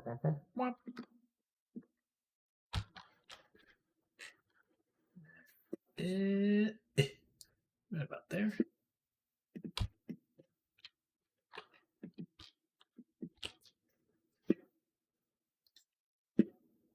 Gotta bring that up. But the clothes seem to complement the character nicely. Doing all this work and missing out with extra clothes fitting opportunities. Yeah, I really like the outfit for this character. Sorry to miss your comment, but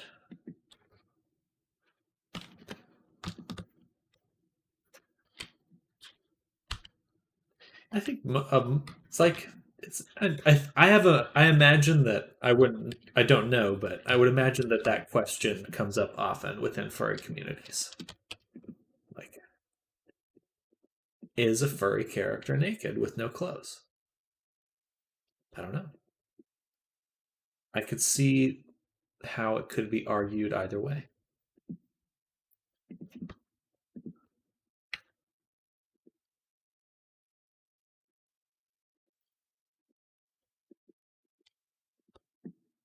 Okay, we're going to delete that so that we can do these ridges properly because I really like the grooves we have here. Makes me feel groovy.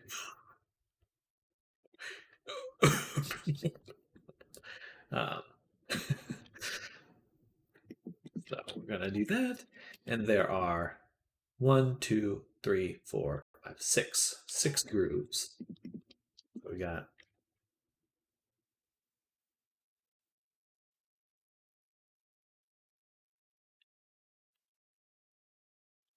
boom and boom. All right, that should be 6.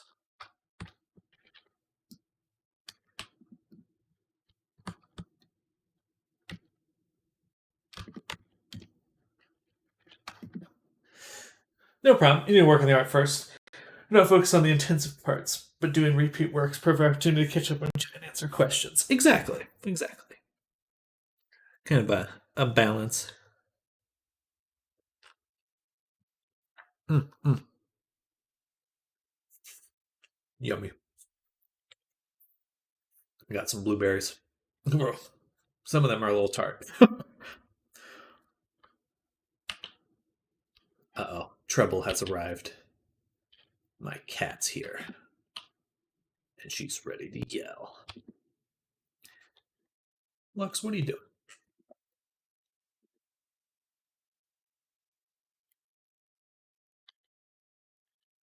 Oh, just went off and did something else.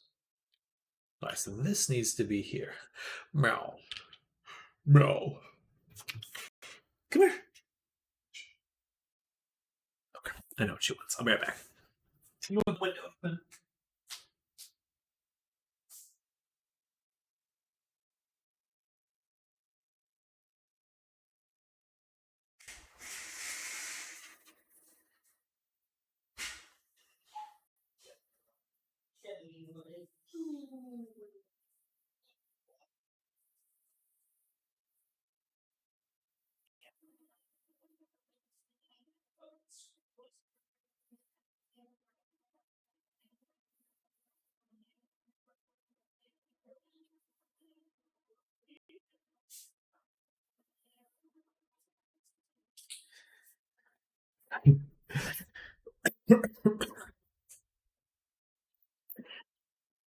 Yeah, I moved her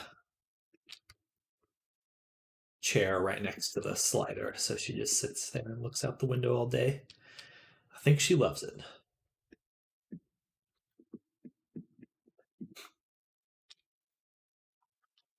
Important to keep your cat entertained.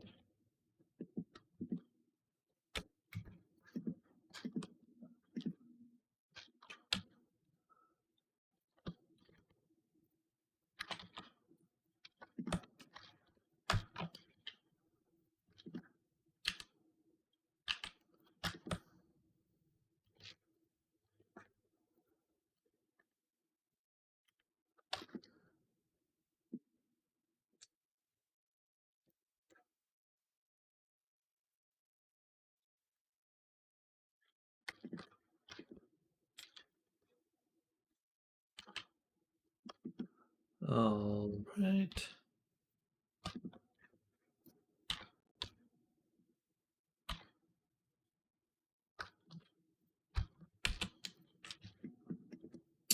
Okay, so there is all the. Actually, we'll do this. 0.2.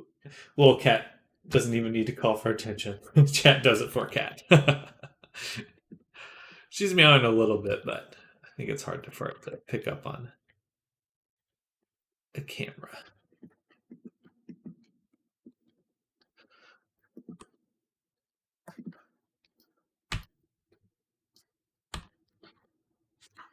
It's just like cat TV, you know? She wants her TV turned on. She wants to look outside and feel like she's controlling the neighborhood. Queen cat.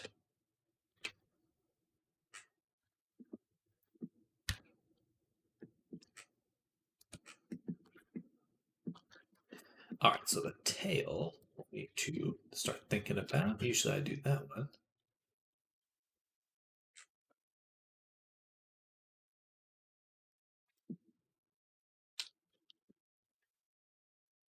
A nice amount of vertices there, but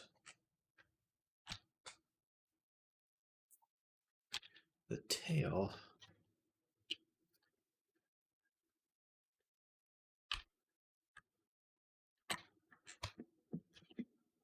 is rather large for this character, so think about it.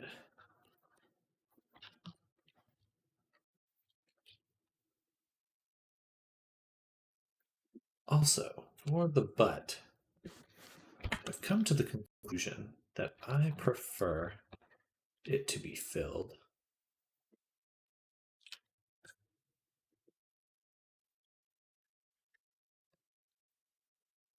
like this.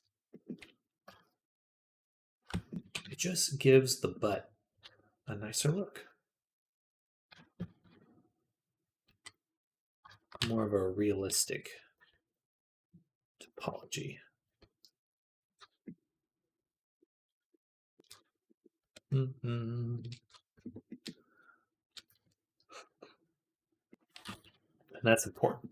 Butts are important, everyone.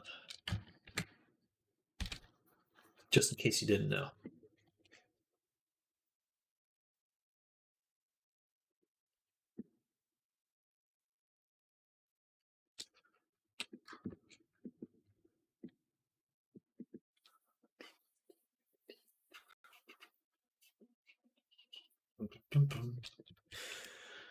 We're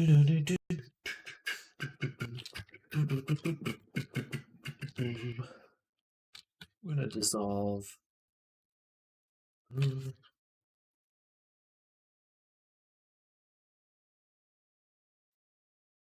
Yeah, we're going to dissolve this for now.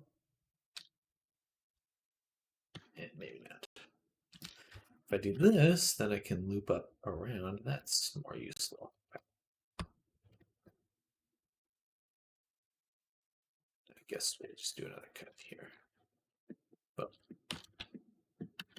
all right. Fill in the head.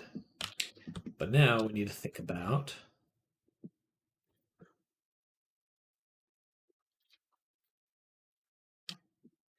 the ear. So the ear, pretty far back on the head in a way.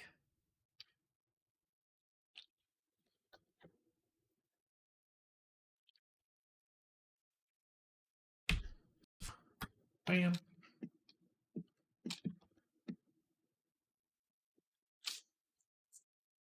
Ba, ba, ba.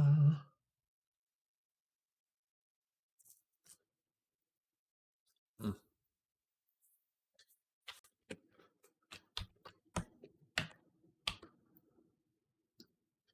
Right about there.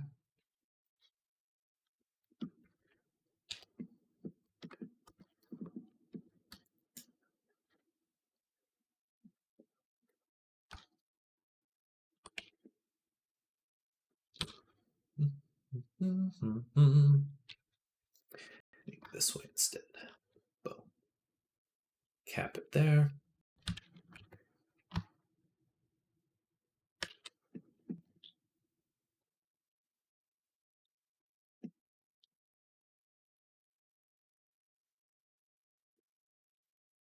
I could rip this, close that,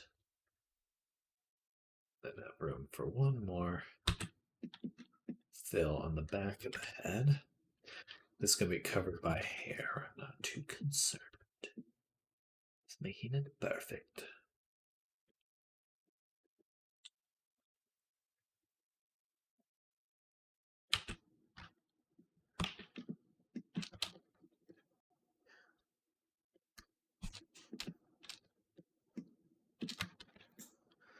One more.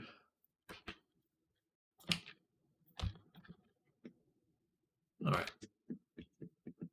Close the head. Close the head. Now for our hand, we're going to scale it up, scale it down. Try to get it positioned nicely. We'll still leave it separate for now. It's just going to be a little easier to work with that way. Oops, close chat. Accident. All right, perfect.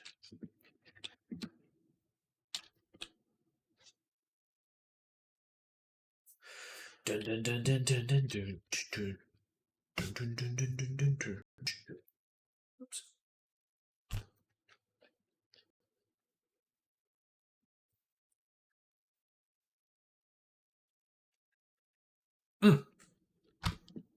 Yummy.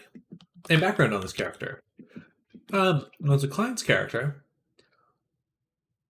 That's about all I know for the most part in terms of personal lore.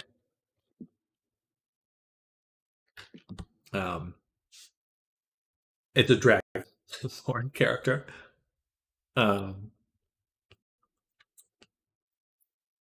don't know too many personal details.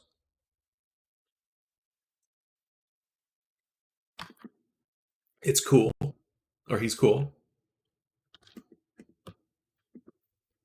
Most importantly, cool guy. Yes, I believe it's yeah, personal. What would be the word?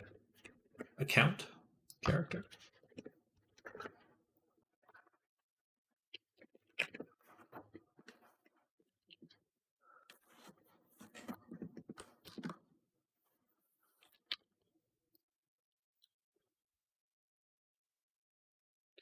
I always wanted to get into WoW, but never really. I could never really get into grinding, which feels like an essential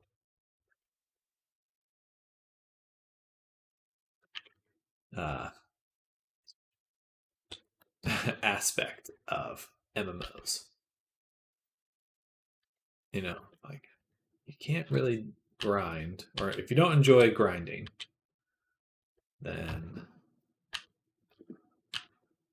yeah, that's not going to work out too well. I haven't played the latest expansions. Yeah, the one. This is the latest one, right? The dragon one. That's as far as my knowledge goes, but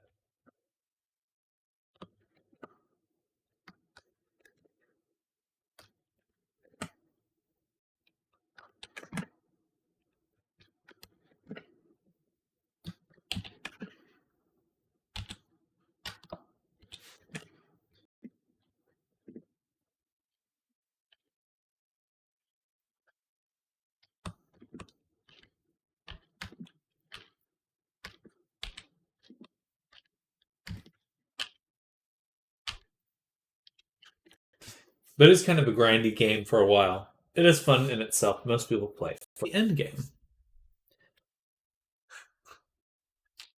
In what way? Like narrative wise, or hanging out with friends? I'm not sure what end game would mean in the context of an MMO.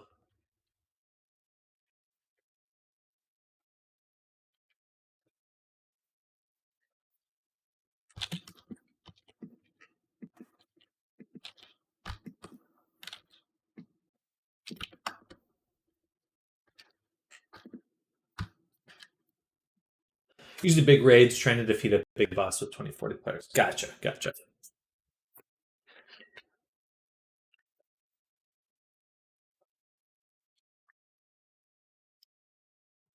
Yeah, I really struggle with playing like social games, which is funny because most of my work comes from VR chat. So I don't think I ever would have found a perfect fit in WoW then, or any MMO for the most part. I like battle royale type games though. Those appeal to me quite a bit. Daisy kind of style stuff. Hard to understand the thrill that comes with it. To explain. Oh, I get it. I get it. It's definitely, it's like a genuine got a challenge, especially when it requires like coordination.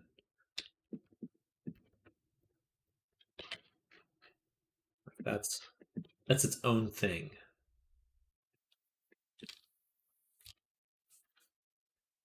Oops.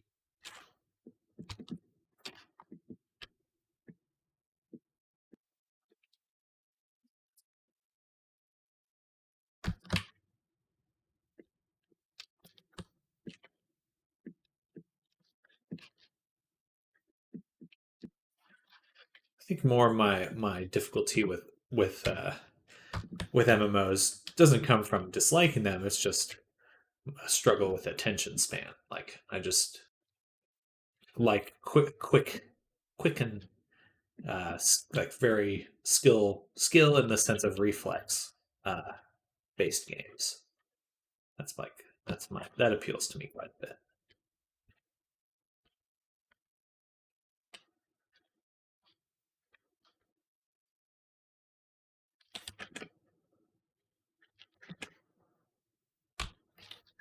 That is not to imply at all that MMOs are not skill based. That's not my my intent. Yeah, just trying to lead 20 minutes to do all the same thing is actually quite hard already. Oh, absolutely. As time goes on, I think the hardest thing for humans to do, despite us doing it so often, is communicate. The truest and hardest challenge.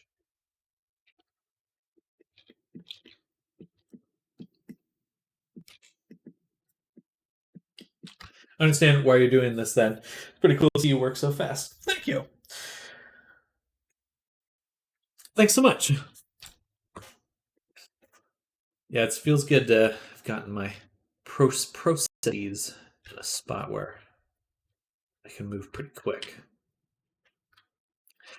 I'll still get pretty stumped over certain things, but or like unexpected challenges. With 20 men working on the same character, this would go a lot less smoothly. Hello, Drama. Welcome. Welcome, welcome. Hope you're doing well. We're working on a dragon guy today. I'm doing good. I'm enjoying the new year. I hope you are as well. 2023.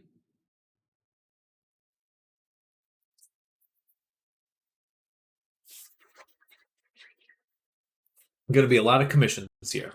At least that's the plan. And I'm working on some other stuff too. Some actual products. So I'm excited for those. Yeah.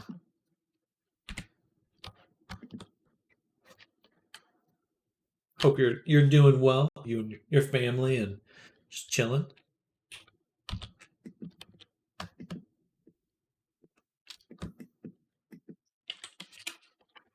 Go like that. Oops. Hmm. This is an interesting little spot here. Yes, indeed. Dragon. It's a Lunathal, the dragon. So we're making the base body, and then there's also some armor that we'll be making. Yeah, this armor outfit. But it's like a World of Warcraft character. Right here. So we're basically just kind of recreating this, but for VR chat.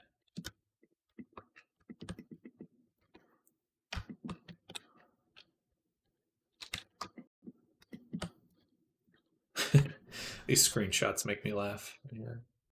This is very funny.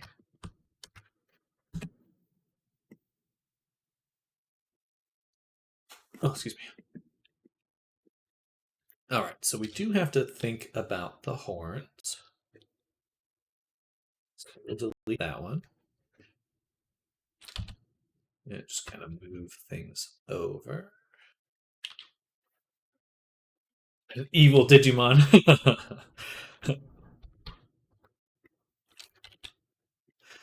Digimon. Oh man, it's been a long time since I've seen Digimon.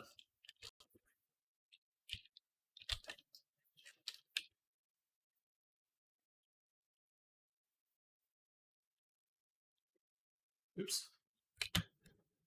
I'll do F SZ0, then do that. So now it's flat. Then I think we'll want to kind of sphere it,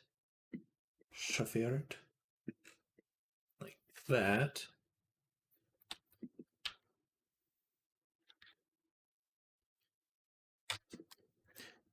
Whoop, whoop. Okay, that's cool. Not like this. Kind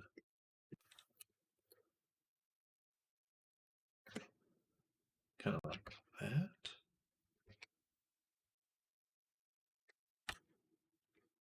Boom. And then move it back. I need to switch this to global.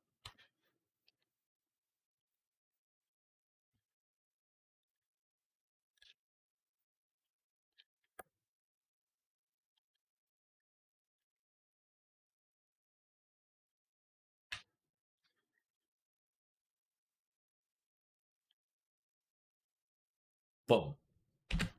I guess we'll just do the classic boom collapse. Crease. And then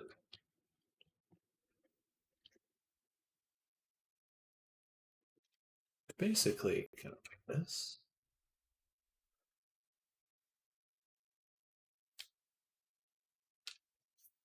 Oh, thank you, Kami.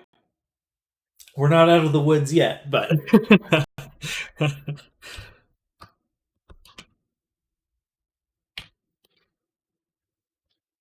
I appreciate you saying that.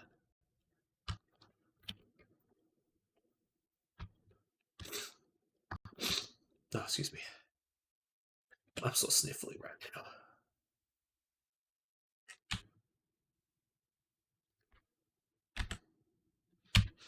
I think we'll want to kind of move these back a little bit.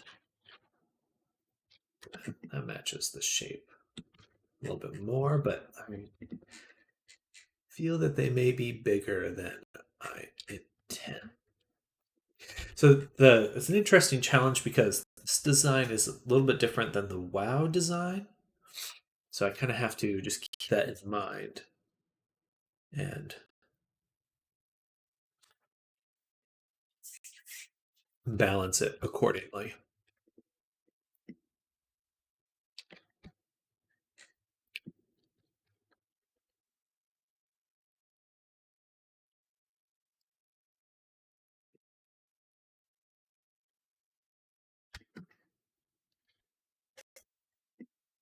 There's also a lot of little grooves on this. Some of it protrudes. How much of it? It's quite a school to manipulate the view so that you can fit the model to the pictures. But I guess this isn't the first time for you.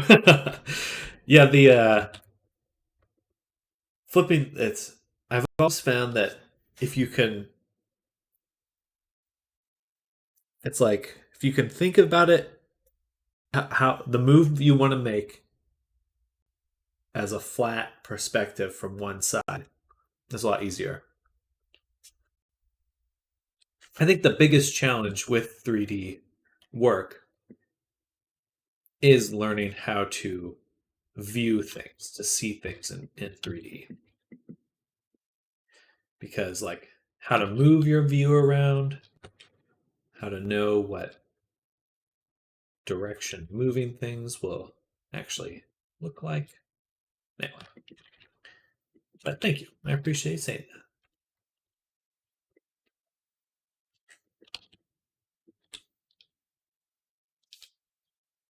And I want to make it look like he's slouching. Something more like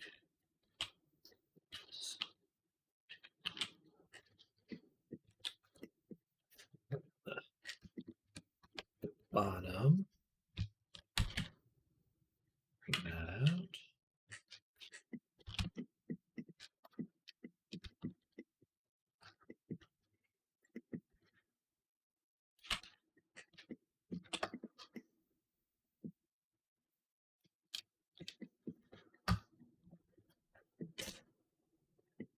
All right.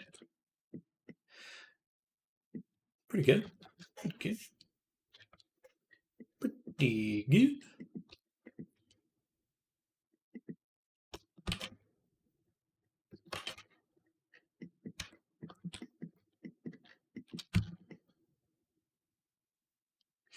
I think that the neck is like too far forward, so I'm going to take it, the head and the eyeball, move it back.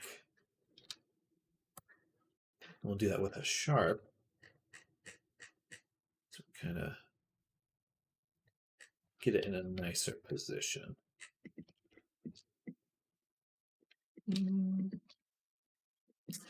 That's all right. Any estimate how many models you've made by this point? Um, over 80. Over 80 models. I was looking at my VR chat uploads, and I have 88 uploads, but not all of them are client stuff, and not all of them are ones that I made. But most of them are. Like 95. So yeah. I think last year alone, I made about 2022, I made about 50. Almost one a week, basically. Probably less than that. More like 35. It was a very productive year. I'm hoping to pass that number uh, easily this year. Now that I've got a lot of the process down and just a better feel for how I work. Um, but I'm quite proud of that.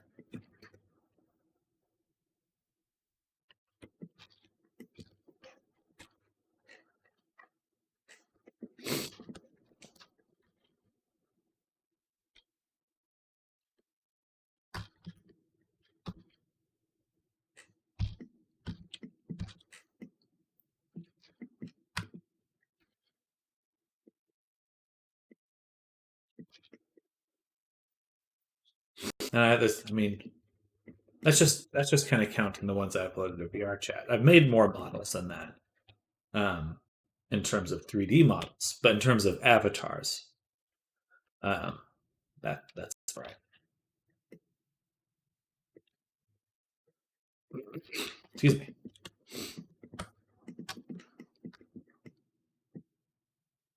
Hmm. This spot right here is a little funky. It's a little funky monkey. So we're gonna do a cut here.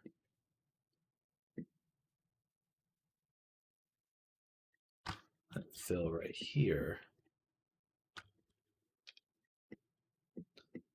I know it's a triangle, but I just want to give a little bit more form to the jaw by bringing it in like this.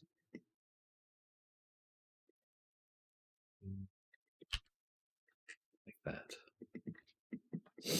Do you sometimes use previous model as new base for other avatars, or do you start over each time? Uh, I use a base for sure. A lot of the times I still end up deleting. Like this one, I started with a base model. I still deleted the legs, the face, and a big chunk of the body. But it is nice to just, even if you end up deleting most of it, it's nice to have something to start with. Um, it just helps you get that first, get everything situated. But yeah, I heavily recommend, uh, even if you don't have a base avatar you've made yourself and you're looking to make models quickly, if I lost all my bases, I would go buy one and then use that as a start for if I had to do a client commission, because it would just save me time. Um, I think maybe potentially some artists would frown on that, but um, I'm not them.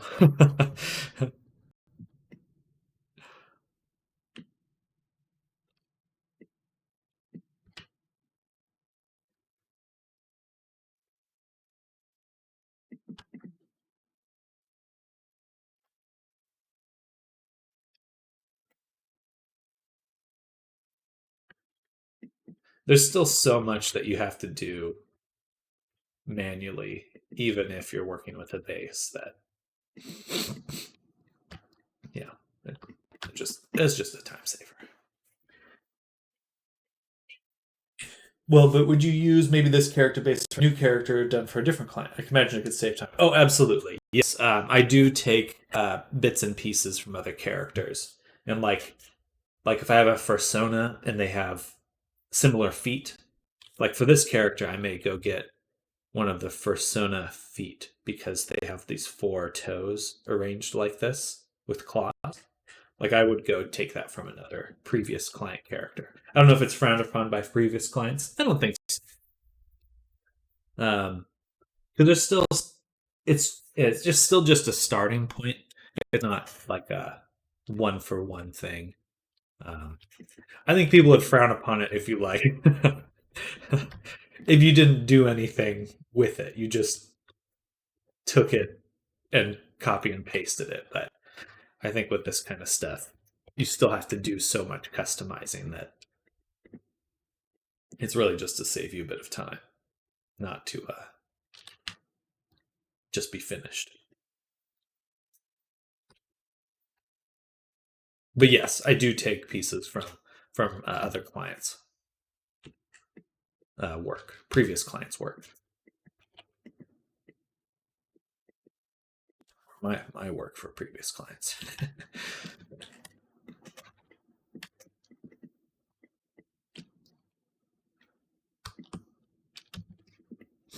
Excuse me. Yeah, like I could see already thinking about this character. Like there's a few things that I would go get from other previous characters, like for the feet specifically. Uh, Usually that's about hands, feet, and faces. That's about all you can really copy and paste. And then usually one other thing I do is like if I'm making an outfit, before I finish the outfit, I'll export like a rough version of it and save that so that when I need to make another coat, like a different coat, I still have the start of a coat that I could do, or a shoe or a boot. That really helps because most boots and shoes have a lot of similarities. So just having that to start with is awesome.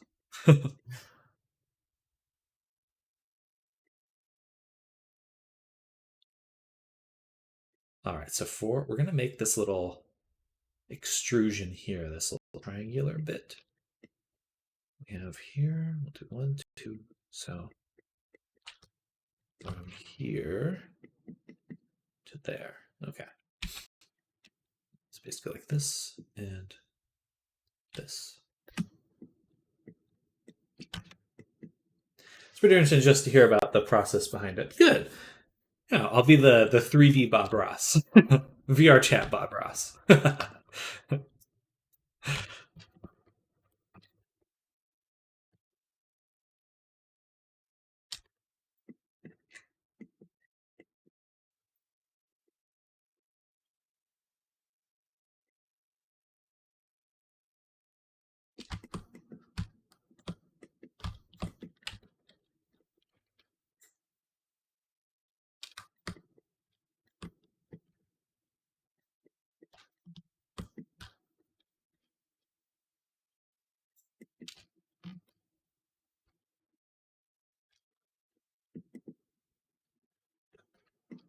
All right, something like that. And then we're going to sharpen this one. Here. I hope you get lots more viewers. You deserve it. Oh, thank you, Kami. You're too kind. I would love to just keep growing and sharing this more and more with people. It's definitely the most uh, satisfying work I've ever done professionally, um, and the most satisfying way to do it, which is just like streaming and you know, kind of work for myself. So thank you, I appreciate that. Really hope to just continue doing it for a long time.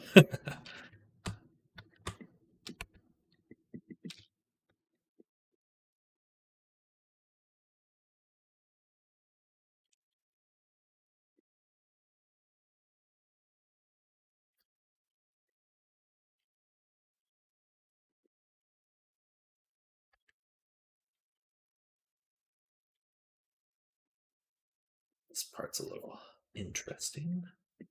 Gotta get the main curve down. Yeah, there's no other job quite like this, I would say. Especially in terms of just the art itself. It's like besides for fashion or costumes, fashion, um, like this, like people will become the things I make, or I help people become the things. I help make the things that people become. Um, that's cool. I don't know. There's some aspect of embodying to this that I don't see anywhere else.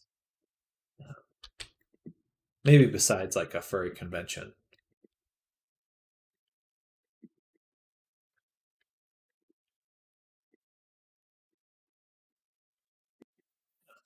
It's just a unique space to be.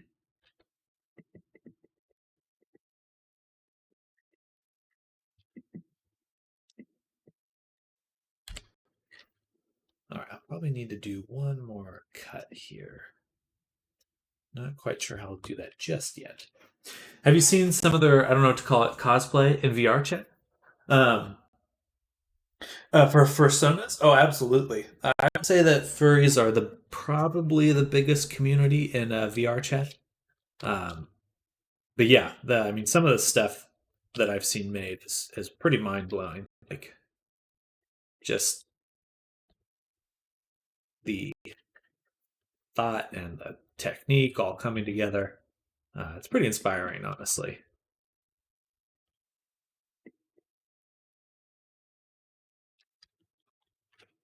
Like there's just I think like LARPing and D&D, like live action role playing. It's probably the only other community that really, and the cosplay. Actually, the cosplay community is another big one, but um, that's just so devoted to making something exceptional and like mind blowing. Let's bevel this one, and I want to turn this one off so we get a nice curve. And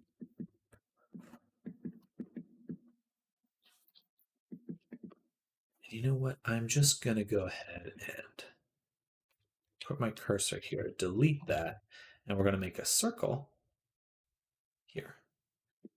So I have a bit more control over this. Um, but yeah, it's a big community here for sure. Actually, we'll put it right here. Cursor. I could have just moved it. Oh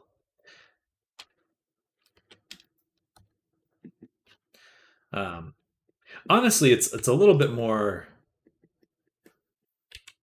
like I think there's a it's entertaining to think of like doing fursuiting, which is where you're in the physical suit. I personally know I would be very claustrophobic in something like that.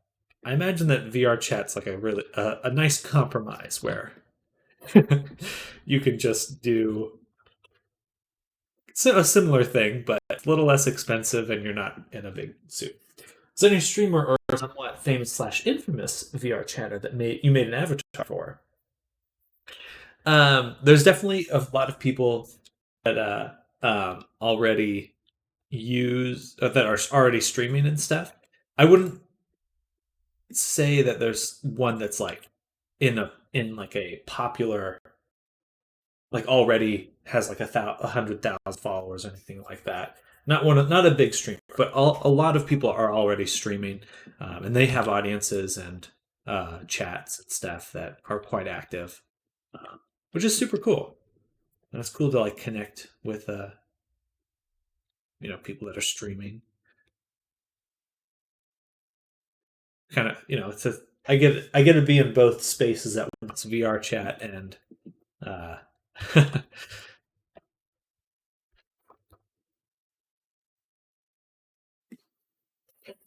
and Twitch.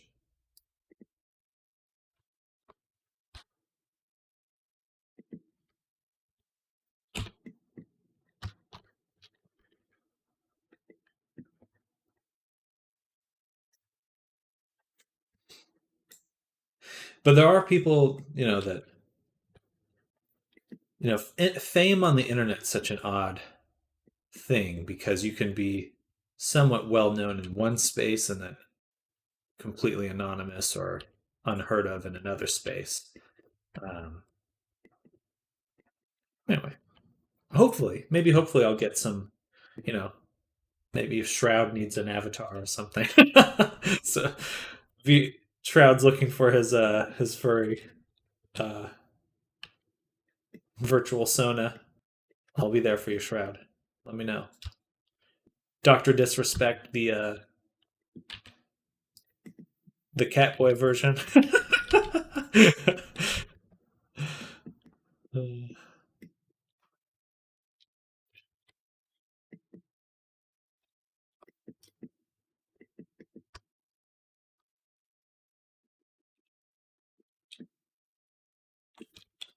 That would be hilarious.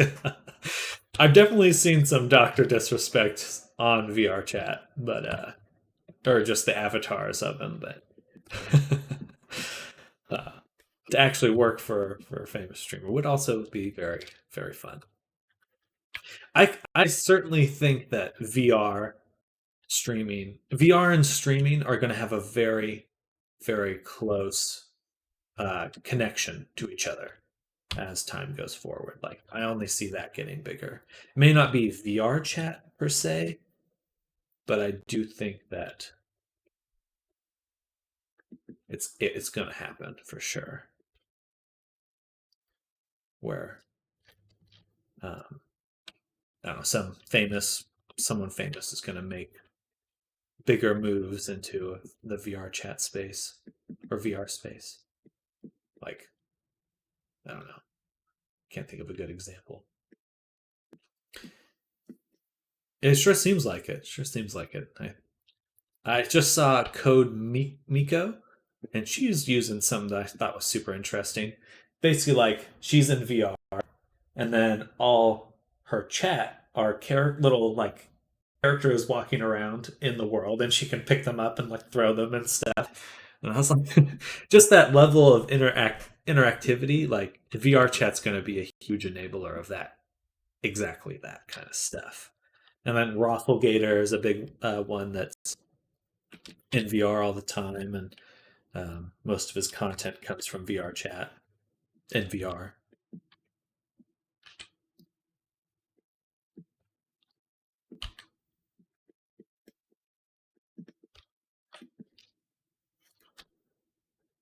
I think she does it in an Unreal even. Yes, yes, she does.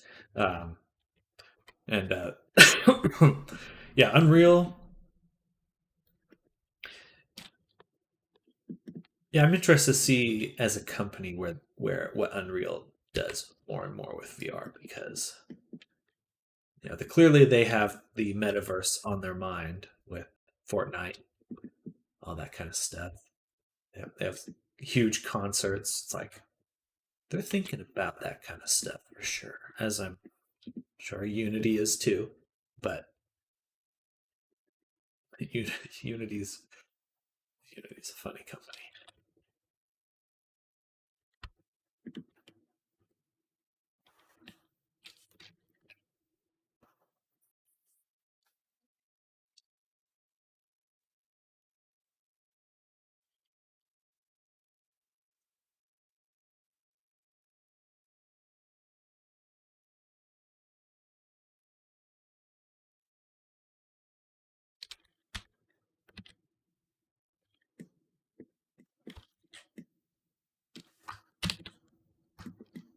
All right, that's looking pretty good.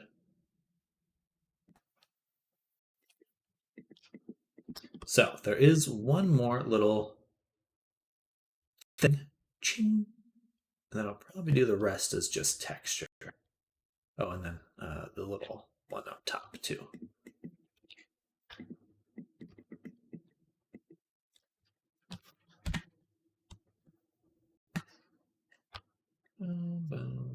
Oops.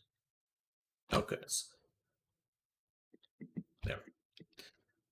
Something kind of like that. It's a little tough because to balance hard surface shapes on really soft things.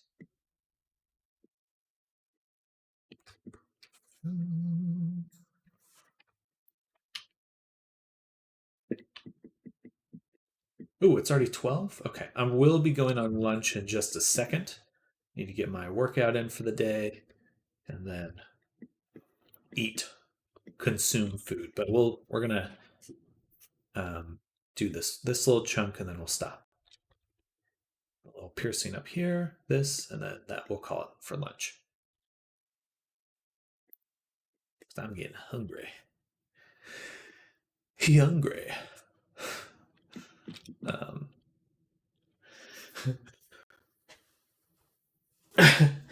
I've done work in AutoCAD. I can see what you're doing a bit, but it's like next level. I think the same of AutoCAD. I think AutoCAD's pretty next level.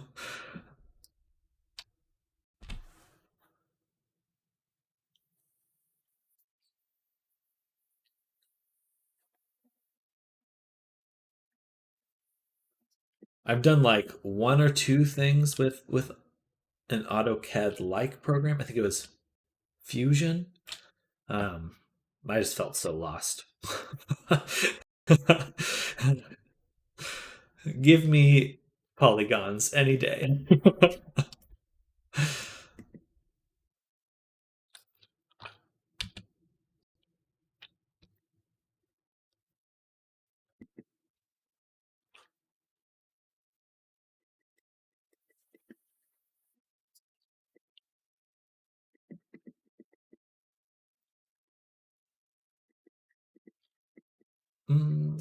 That one may have been a little bit too big.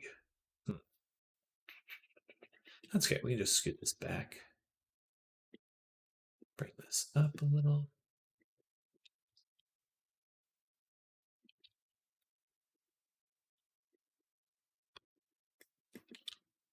Like that.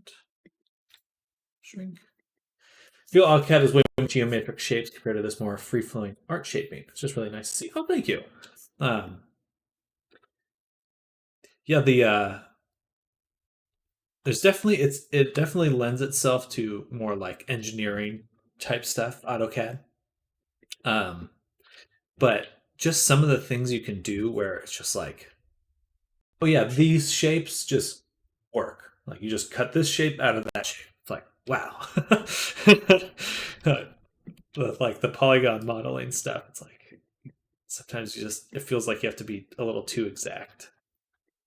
Uh, so it's flexibility in different ways.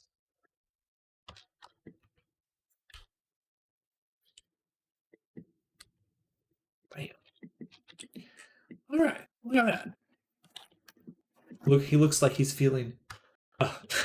Looks like he's feeling horny. Sorry, I can't help but make the joke because he's. Sorry, Lunathal. It is. It's super cool.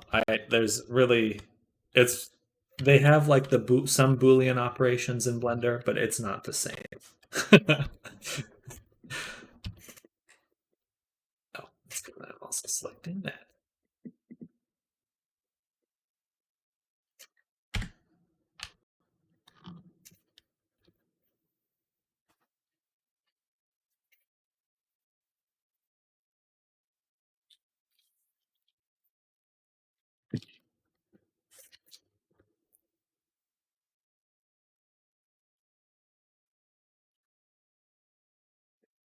But need to go myself as well. Thanks for the chat. Been awesome to see you work. Thank you, Kami. Same, thanks for hanging out. Same to you as well.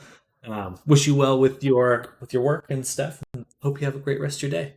Yeah, I'll be signing off here as well. So thank you, Kami. Thank you, everyone else, for hanging out with me this morning. And I will see you. I'll be back in about an hour and a half or 2 hours after lunch, and we'll go ahead and keep working. But yeah. Enjoy your day, Kami. Everyone else, hope you have a fantastic day as well. See you all very soon. Bye. Thank you, Kami. Bye.